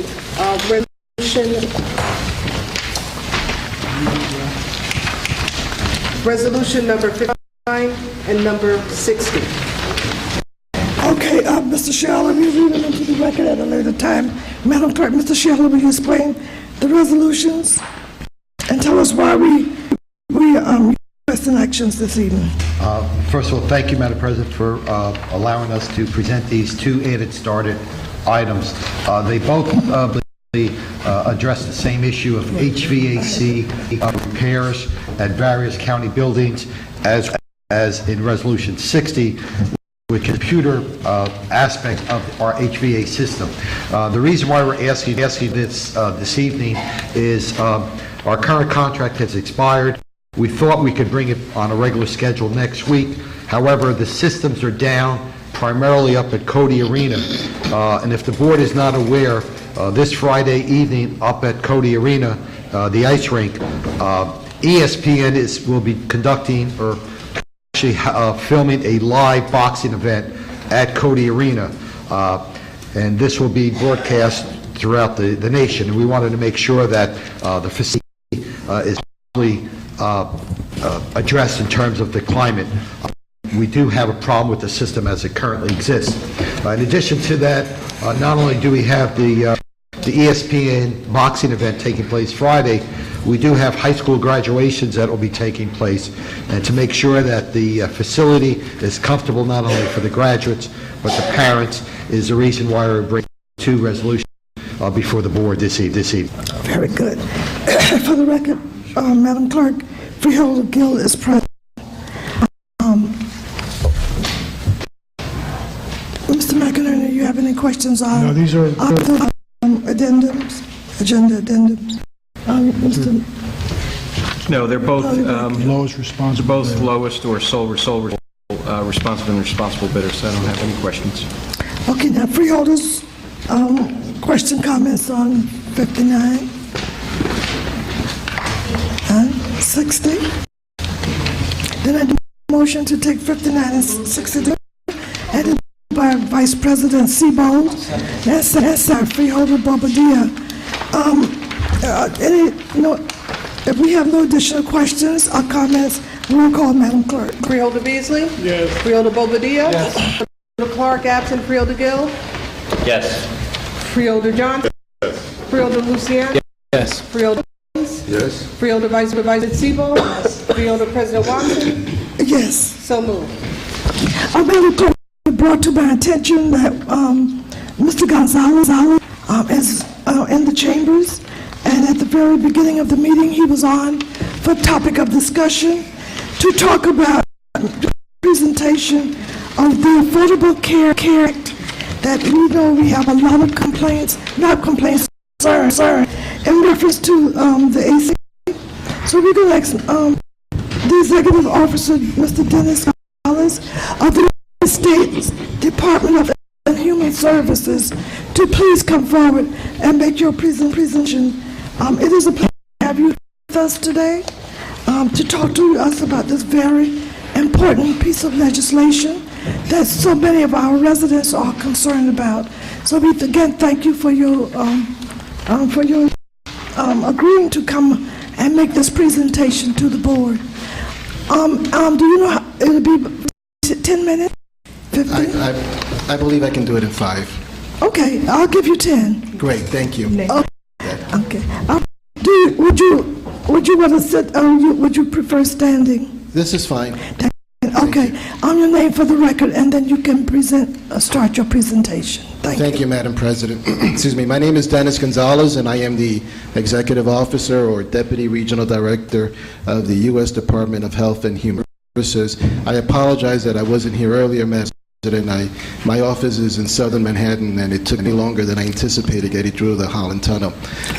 But I do appreciate this opportunity to be here tonight and to share some very exciting good news with all of you.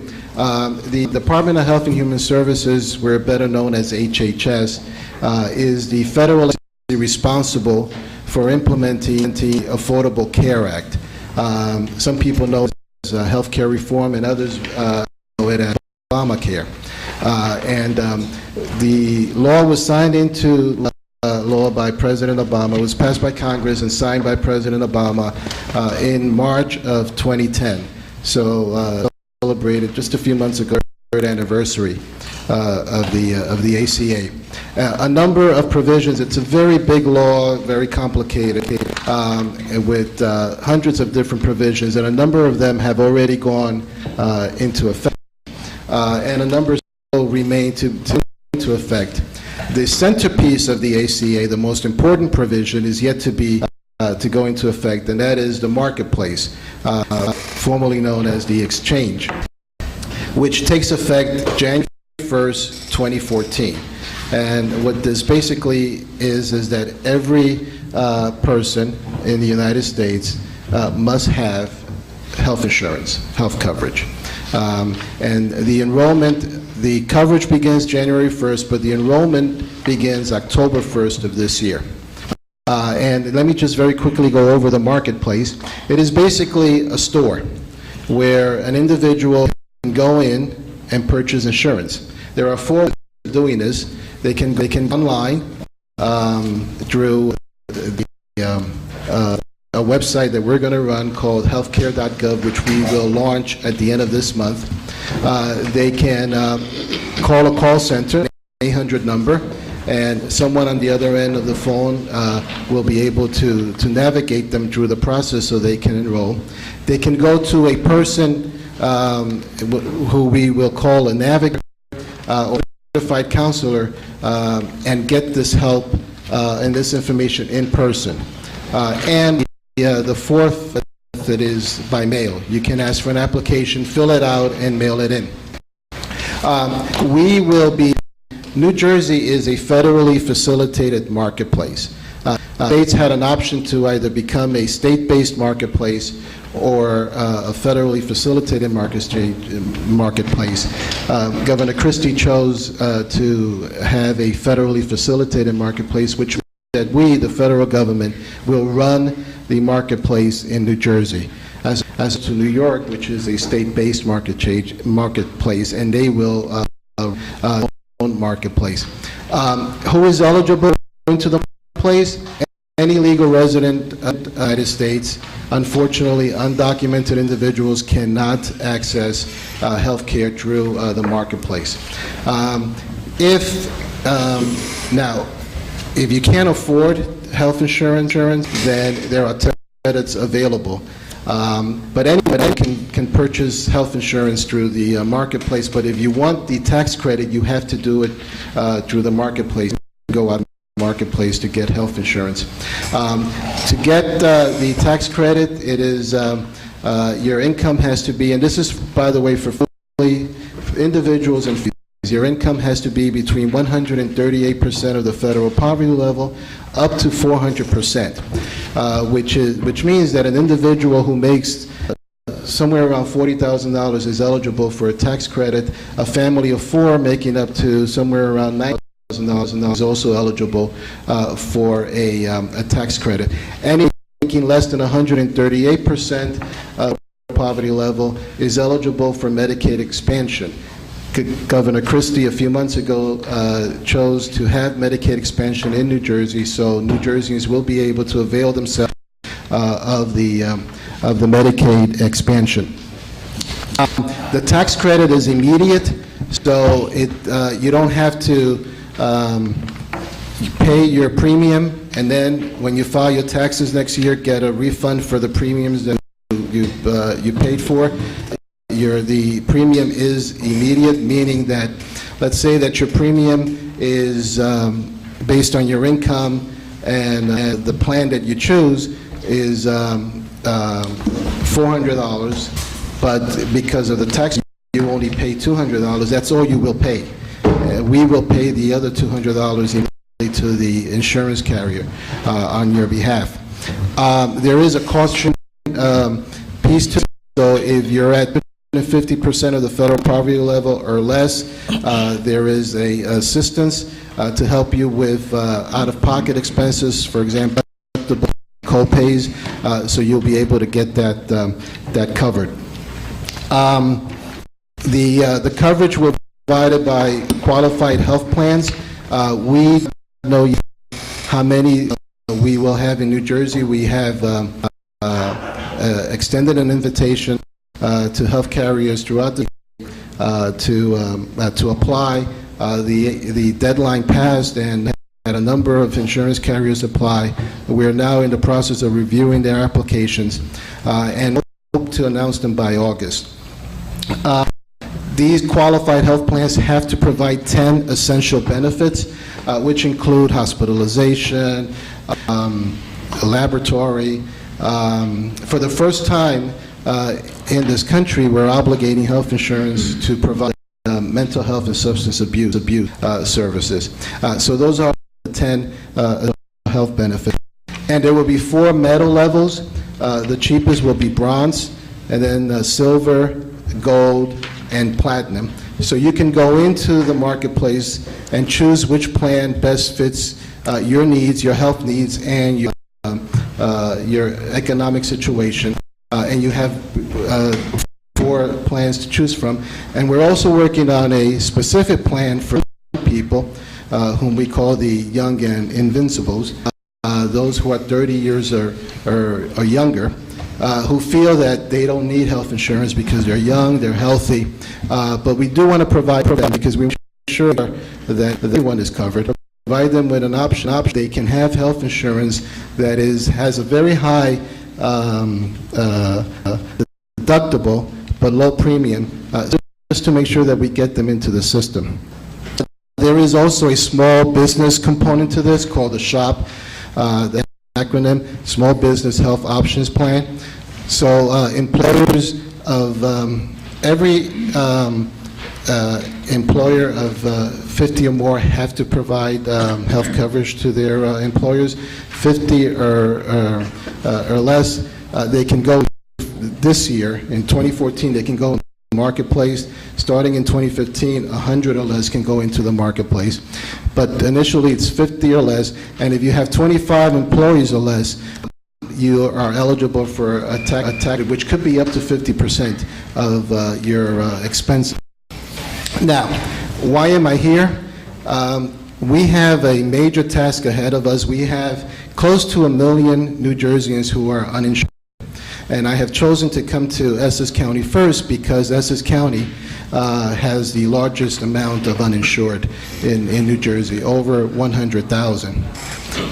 So in order for us to do this, to be able to enroll all these uninsured, we need the buy-in of our elected officials. And so I'm here to make you all aware of this and to ask for your support. We have a plan, outreach plan for this county. Actually, we've targeted 8 counties in New Jersey, but we have plans for each county, which includes reaching out to the elected officials, the freeholders. In Essex County, we've targeted five municipalities: Newark, East Orange, Irvington, and Bloomfield. So I'm going to reach out to the mayors of those different communities. And we also will be reaching out to community-based organizations, faith-based organizations and leaders, those clinics. But I wanted to start here with the elected officials, in this case, the highest elected officials in the county. I also need to reach out to the county executive, which I plan to do soon. But I appreciate this opportunity to get the word out, and I hope that I'll be able to have the opportunity to continue to work with the board on this very important effort. I'm also available to answer any questions. Very good. Freeholder Bobadilla. Mr. Gonzalez, thank you for coming and giving us this brief primer. You're talking about probably one of the most complex pieces of legislation passed in this country, and I value your information that you shared with us. Is there going to be more information as we approach that October date? Because I think we're going to be inundated with phone calls from our constituents of trying to help them. And while this brief introduction is, I wrote down some notes, and so I have some capacity to know what to look for. I'm going to need more information than just this. Oh, absolutely. I would be more than happy to sit down with each of you individually or as a group to provide more detailed briefing. Actually, today we had a congressional for New York State, for all the staffers, congressional staffers from New York State. We're doing one for New Jersey next week for all the congressional. I can do the same for the board if you so choose. And also we have a series of outreach documents and brochures and flyers that we're going to give out. We haven't started yet because the enrollment begins October 1st, so we don't want to start too early. What we're doing now is reaching our stakeholders and partners and people who who can reach out to the community to make them aware, to line them up as supporters so that when we are ready to move forward with educating the community at large, which we hope to do sometime in August, which is, by the way, the time that they'll have our navigators. We have $1.5 million available for navigators. Individuals or organizations who will be trained to provide, to enroll people and provide the information necessary to enroll them into the marketplace. The request for proposals went out in April.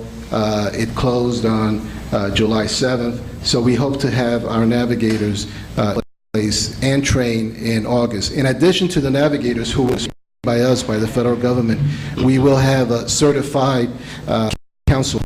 These are individuals who work at hospitals or community health centers who already do this work of enrolling people into Medicaid or other insurances. Have them trained, certified by, so they could provide service come October 1st.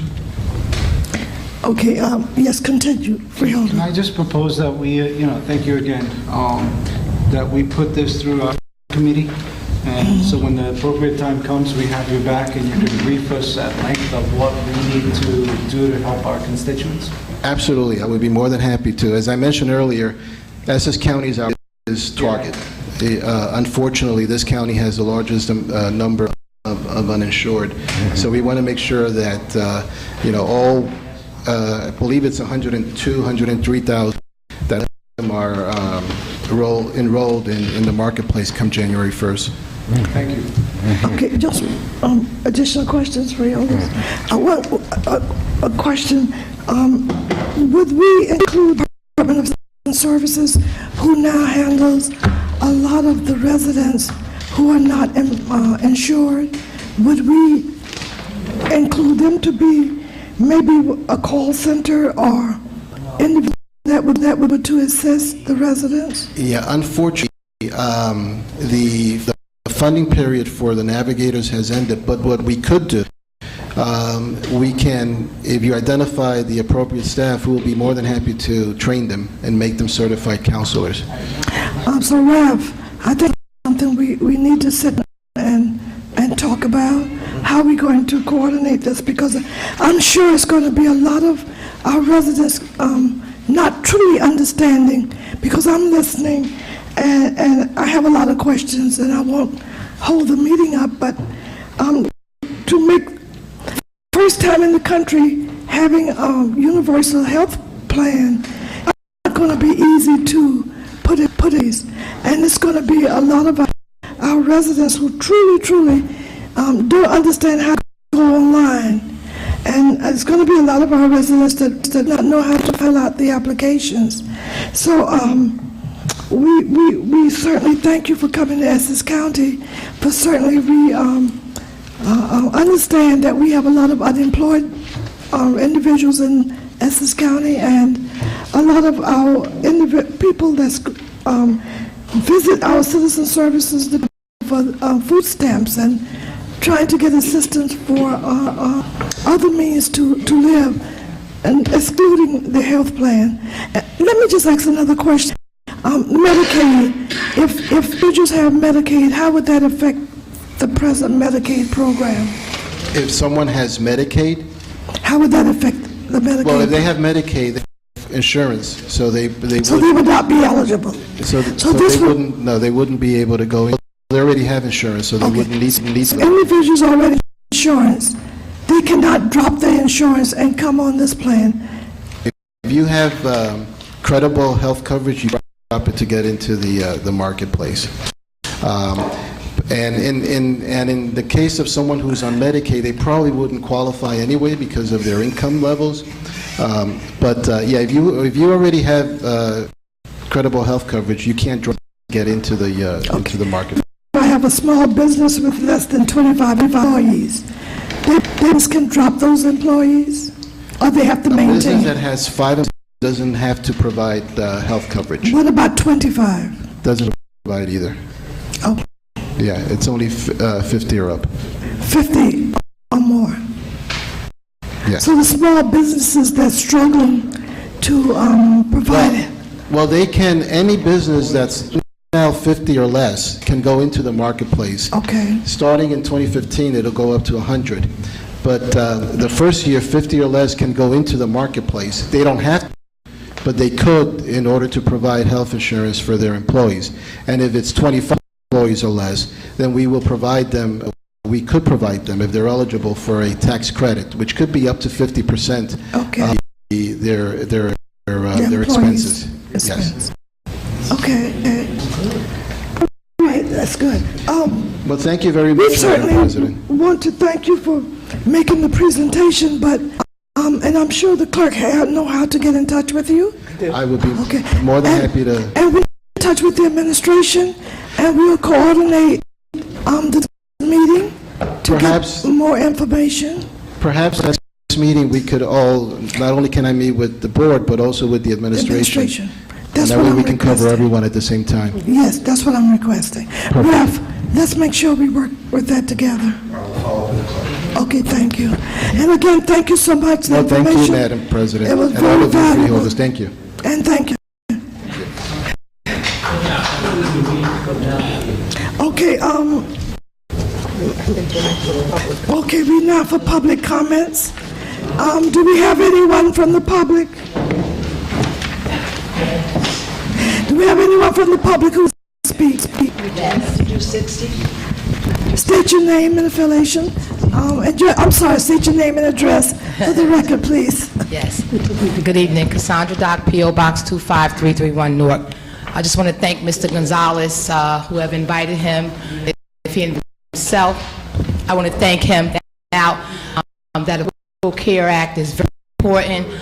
We have been trying, my partner Donna Jackson and I have been trying for, since the president announced it, been trying to have someone come out and explain this. We've attended various roundtables with New Jersey Spotlight, who has been talking about this very subject. It's very important. I thought the question you asked Ms. Watson in terms of those who currently have insurance being able to get into this health care. For instance, we just had a presentation, or we just accepted the broker. So that may, and I'm going to talk to Mr. Gonzalez, I'm sure, afterwards to see, and I'm not sure if that's the single payer. If we had gotten the single payer, would that have been an option? I'm sorry. Would that have been, maybe that, I think that there would have been an option for those who have insurance to opt out and take that insurance. But he can explain that. A couple of more things. I know we said that the HVAC, and I think this is Resolution 59 and 6, talked about the HVAC system down. I hope it's not going to cost us $6 million. And if it is, I like to know who's getting that contract. I hope it's not the mayor of Lampreville again. A couple of more things. Resolution 11. Want to include our high school. I talked to Ms. Murray about this. Is the resolution where the prosecutors and the sheriff office would be doing PBS talking about the carjacking. If we can include our high school students, maybe they can do some type of campaign. Maybe they can go into the schools and talk to them, because we know that many of our school students are the carjackers. And Resolution 34, I'd like to know who are the partners that we're partnering with. Resolution 40, when will this start? My engine just went. Maybe I can bid on one of these cars. Resolution 16, we'd like to see if Mr. Softy from the South Ward can offer these same services at Weekway Park, the ice cream. Resolution 26, what about the girls? Do we go into juvenile detention center, and is a hairdresser going in there doing their hair? Is this an option? Is this something we could talk about?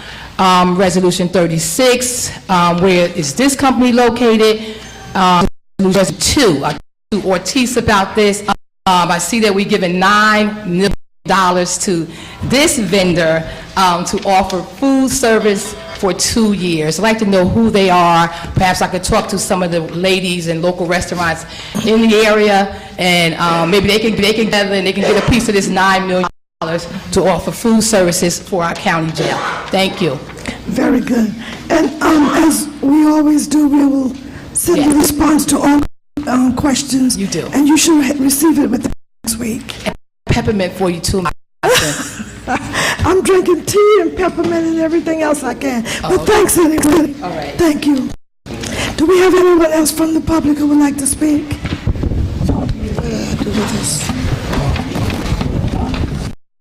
Good evening. Douglas Green, the South Ward, leader of the 44th District, P.O. Box 4252. First, before I start, I'd like to commend you on the recent upgrade to AA bond status on behalf of our residents of the county. Thanks for doing a good job. Now I have to talk about Chancellor on Lyons Avenue.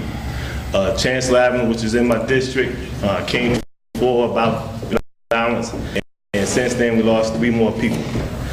One of the young men was lost from out of Weekway High School. We have a major problem here, and it's not just about the shootings. It's the problem that we have in the community as far as families now, because not only are the kids shot, we have to collect money, take money out of 401ks. Some people are getting pay loans. They at 29 APR%. Paying them back. $1,600 is costing them on a 36-month payment rate of $3,600. And it's starting to affect our neighborhood. Through you, Madam Chair, asking from Sheriff, City of Newark, and all the district leaders within our South Ward and county roads, is that we get together and have a real community program. We know it works because we did it along with the Sheriff Department. And the department has says that the crime has decreased 70%. So through you, Madam Chair, want to come to some understanding on this tragedy that's happening in our community. Thank you. Okay, and thank you. And again, we will respond to your request. Are you ready to speak? Okay, come on to the mic. Can you state your name? Jalen, state your name, full name. Jalen Freeman. And your address. Weekway Study, District 44. Okay. I love it. Okay. How old are you? 9. Very good. Okay, we're ready to hear you. I want to ask one question, and why are people shooting in our community? That is a good question. And you know what? We're going to have to find that. I think we all kind of understand what's happening in our community, but we need to sit down and talk about it. If we understand what's happening, what are we doing about it, okay? Okay. And if you'll try to answer that for me and sit down with you and talk to you about it. Okay. Okay? And thank you so much for coming before the freeholders. You're welcome. Okay. Do we have anyone else from the audience? Just come out, please. State your name and address. Dan Gilman, Alcott Drive, Livingston. Okay. I just want to extend my appreciation to the Freehold Board for taking the time to set aside a resolution to honor the late Senator Lautenberg. I'm sure a number of you have had personal experiences, fond memories with the Senator, and I know a lot of his accomplishments that are prominent are well known, like the amendment that has allowed religiously viewed individuals passage into this country, as well as his work to get cigarettes removed from airplanes. In light of what he's done for his constituents in New Jersey, and specifically Essex County, he was able to get the arbitrary cap for screeners at Liberty Newark Airport, which has helped prevent terrorist activities there. In light of the global recession in 2008, his work in the American Reinvestment and Recovery Act to get $10 billion for initiatives for like infrastructure and healthcare, and also his work in the private sector in ADP that has resulted in thousands of good-paying jobs in New Jersey. I want to propose to the council that if there were any opportunities that would arise, name something in his honor. That currently this Caucus Junction is named in his honor, and also right maybe less than a mile away from here, the courthouse and the post office. Those actions were taken about 10 years ago. So just in light of this great life of public service, if you could do something to commemorate this man's legacy. Very good. And we thank you for your complete your comments. Oh yes. And we thank you for your comments, and of course, it will be considered, and we will respond in writing on your comments. Thank you.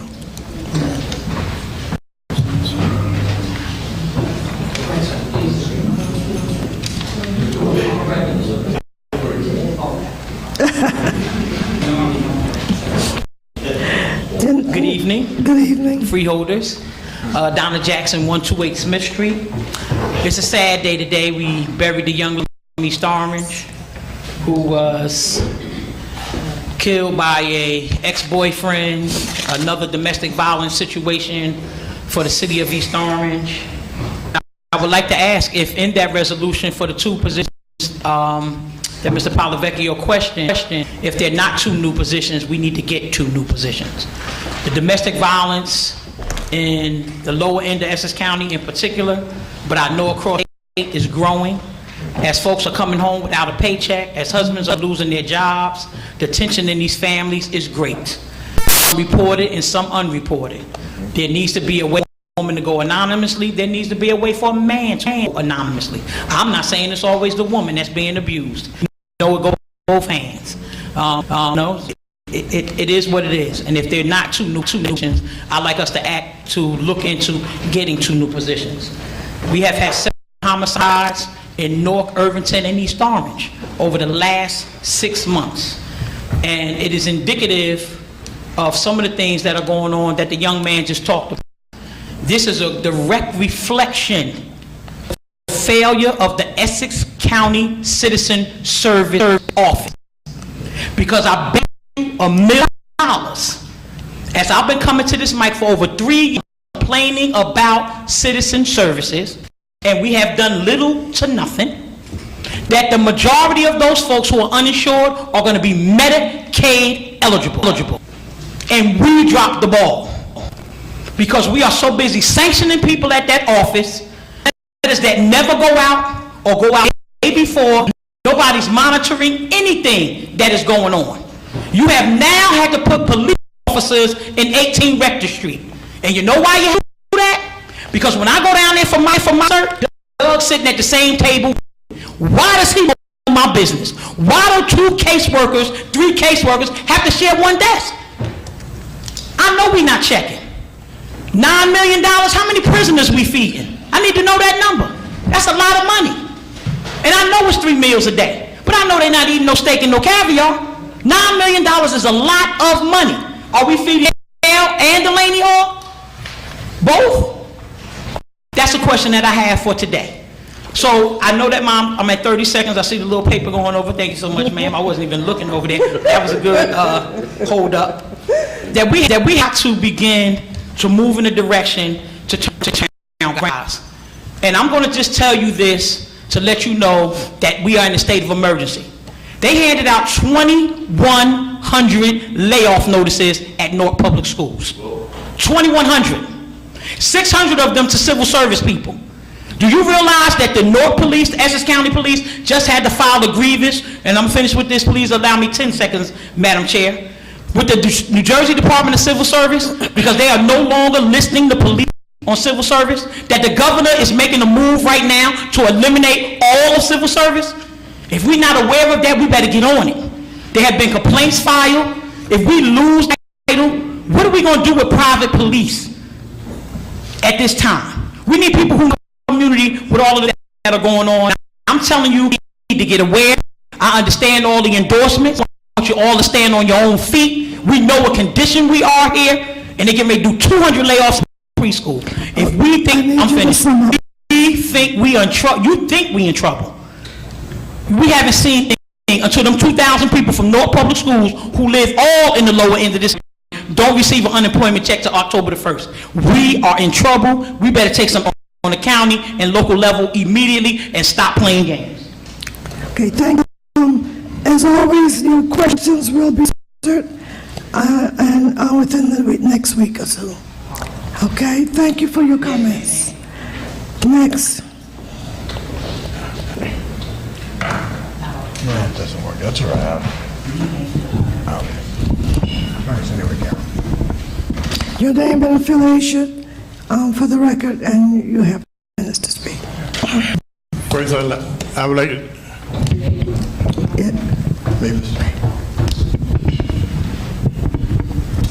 My name is Hardy Freeman. I reside at 134 Vassar in the city of Newark, New Jersey. That's right. First, I'd like to thank the chair and the freeholders. A few months ago, I mentioned something about the right to know about spraying on mosquitoes. It was not to stop the spraying, but just so that the people would know. Some people are allergic to chemicals. You know what kind of chemicals being sprayed.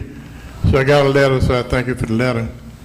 And basically what I want to say now is about the deaths in Newark. I believe that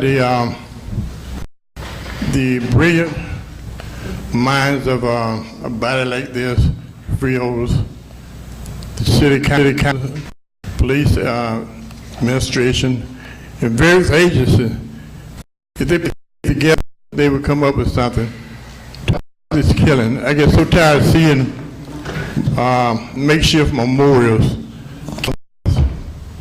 artificial flowers, and I mean another person, and other literature announce what happened. It's just a person got shot, another day began. And how can we really go forward with whatever program we have if we got bad apples in the mix? You know the story about the apples in the bad apple bunch? Now, back I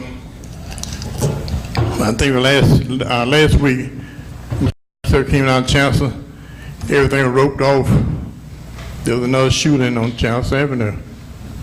So I believe, I've been in Newark since the 60s. I retired recently. I don't believe that Newark best days is behind itself. I don't believe that. I believe the best days could be front. That's what we're working for. But I think that, in my opinion, in the 6th grade, grade 12, we should teach behavior. We should know, all the kids should know about behavior, community, and we should have that through the 12th grade. But I don't know if we even have that now. And kids was like to take a person's car, and that a person had got to go rent a car to go to work, and pay the rent. Plus you got to pay, like I did some dollars to put my car back on the road in February when it was stolen. Okay, will you try and sum up for me? You have about 30 seconds left. And your comments are very interesting. I knew it would take me long. I had a stroke a few months ago. I'm a little slow, but I understand. I want to be obedient. So I think that, one more word, I'm sit down. I think that we need to teach behavior in a class like that in school. Thank you. Very, very good. Thank you for your comments. I can see it coming from your heart, and I'm sure that you didn't ask any specific questions for us to respond, but I want you to know that we hear you, okay? Thank you. Do we have anyone else from the public who would like to speak? Please come to the microphone and state your name and affiliation for the record. Sheila Montague. And your address, too. Sure. Sheila Montague, 481 South 13th Street, District Leader, West 49. Just two questions. Someone mentioned earlier about carjacking. I heard bits and pieces of it. I would like to know when that initiative is going to be implemented, and if it's not quite yet, what actually is the turnaround time for that. A very good friend of mine was carjacked today, and her name is Christine. And this is going on a lot, and happy to hear that there is some action, I guess, in some level being taken, and I'm just concerned as the turnaround time is for that. And the second question that I have, because the crime in terms of a resolution, is it possible that freeholders can take a more active role in the education and what's going on right now, because it's really bad, and I won't get into specifics because I'm sure you're aware. We really need some. I'm also a school teacher. I've been teaching now for the past 20 years, and I've been holding out and hoping that things get better, and it's not better at all. Currently, the school that I work at, it's anywhere from 5 to teachers that are just not there through no other fault than just political this or that. And I was actually today in Bradley Court where the students, we were just talking, some encouragement for the parent who recently passed away, and I was disheartened by the fact that most of our circle were little kids, and we really need some help. We really need some outreach. I don't know how to do that, and if there's any way that you can help me, I really need some in that arena. Thank you for your time. And thank you for your comments, and we will respond to you in writing in reference to the prosecution's with the carjacking, and so we definitely will respond. And I live in Newark, so I can feel your pain because we hear it and feel it every day. It's at the point that things are just accepted by the residents. Most of them have given up. And it's a sad day that we live in this country, that we have to, we're in a position that we don't know what to do. And we have to all come together and try to come up with some solution. If not solutions, some conversation, and see what it is that we can do to put an end to some of the things that we're experiencing in Newark. Do we have anyone else from the public?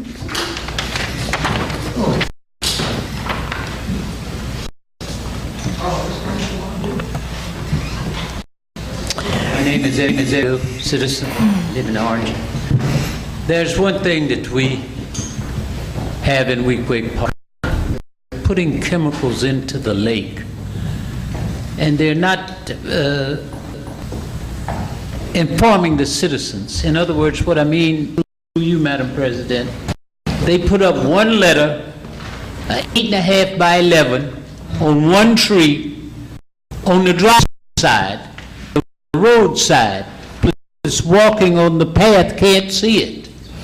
We would like you to, if it's possible, through the administration, to make sure that those people that are putting chemicals in the lake put more than one notice up on the chemicals that they're spreading and the address, just in case something goes wrong. You got a lot of people that walk in Weequahic Park that have some type of dyspharmacy, or allergy and things. They do not know the chemicals that are being spread in Weequahic Park. And thank you. I'm sure the administration will be able to answer your question As always, we will respond to you in writing, and we're glad to see that you're feeling better. Do we have anyone else from the public who would like to speak? If not, Madam Clerk, we can go back to the agenda. Do we have any legislative reports? Written communications, unfinished business, new business. Freeholder Gill? Thank you, Madam President. I too want to apologize for my earlier absence as part of the meeting. And I also want to just, if I could, quickly comment on Resolution 58, which was a memoriam for my late boss, Senator Frank Lautenberg. We heard from a constituent earlier regarding some of his accomplishments, and I won't belabor those points, but I did just want to say for the record that I wanted to thank everyone in the county who has reached out both to the senator, his family, and to me personally. I'll offer their condolences. It's deeply appreciated at this time. I had the pleasure and honor to work for Mr. Lautenberg for close to 6 years, and all I could think about right now is with these problems that are being presented us from our constituents or from the audience, that Mr. Lautenberg came from a generation that the greatest generation, and he was one of the great. He was a person who accomplished a lot, a tremendous amount, both in his personal and civic and public life career. I want those people in the audience to know that he came from a generation that saw the Great Depression and war, a world war, and was able to make a difference. I know that there are still people on this board who share that same passion. So none of these challenges and problems that are brought to us are insurmountable, and I would hope that for those who believed in what Senator Lautenberg, again, one of the greatest generation, the last World War II veteran to serve in the United States Senate, a man who started a company with 4 employees and then went from 4 employees to 44,000, and then went on to be the longest serving senator, United States Senator in New Jersey history. If we want to honor his legacy more than just naming buildings and things of nature after him, we should do our best to challenges of our time. So thank you, Madam President. Thank you for my colleagues for supporting the memoriam in his honor. Thank you very much. Thank you, Freeholder Gill, for the comments. And we will continue to pray for the family. Thank you. Okay. Madam President. Yes, Freeholder Owens. I mentioned earlier that I had the opportunity to visit Wickwood Park. And I haven't been on this, you know at the time I've been serving as a freeholder, which is not my time, not compared to most of my colleagues. I think the problem in Wickwood Park is not our fault, okay? I think what I found that out since I've been here, but I don't want to throw names on anybody, but I just want to commit to the citizens and to the people. I have compassion for some of these things that were said here. It's not a simple thing when people are getting killed in your neighborhood. We may look off and say, well, that's the people, that problem. But the problems, I think, stem a lot from the guns that come into America and built in America. That's true. These guns there's so many of them. They come from other foreign countries. They're sold and made here, and yet and still they end up in the hands of these kids right here in the city and every other large city. And by the thousands, we have gun controls, supposedly. We buy back guns. We keep buying them, and we keep buying them, and they keep making them, and they keep selling them. That's true. And the guns, and when they carjack somebody, with my brother here, Rufus, the guy had a gun on him. Who knows where the gun came from, but he had a gun, because guns are so prevalent. And I don't think it's so much the city, but it's the manufacturers that's got to be looked at, and where are these guns that they're making going? And why do they keep producing and making more and more guns if they're not for war? But the war is street, unfortunately. That's where the guns seem to be ended up. Anybody can get a gun. All you have to do is know somebody in the street, oh, I can get you a gun. You can get a gun anywhere. And I think that's the problem that our city is faced with. And until our legislators all the way up the hill look at that particular side of the problem, we're not going to get rid of it. Because if they keep making them, they got these shows where they make all these guns that are not made for people. If you got a gun in your home, maybe that's some needs in their home, but those are not the guns that are in the street with an automatic gun, hollow bullets and things of that. And I grew up in Newark. I lived here most of my life. And even back then, but guns were not nearly as prevalent when I was a kid. A gun was a big thing if somebody had a gun. That was just like unheard of. But today, everybody has a gun. And for you people in Weequahic Park and in the city of Newark, I hope that we can do something. I don't know whether this board is responsible to do it or not, but if it is, I would like to make some efforts on behalf of the city and the county and the state to whatever we can do to try to resolve some of the problems. Thank you. Thank you, Freeholder Owens. Do we have any other comments from freeholders? No additional comments? I'd like to say something. Freeholder Vice President Sebo. Although this is not relevant to anything that's being discussed, I really think that we ought to have a resolution in honor for conducting this meeting with the voice that you have. You are to be complimented for sitting there and doing it all through. Thank you so much. I appreciate that. I really appreciate that. Thank you, Vice President Sebo. Do we have any other comments, freeholders? If not, do I have a motion to adjourn? Motion carried.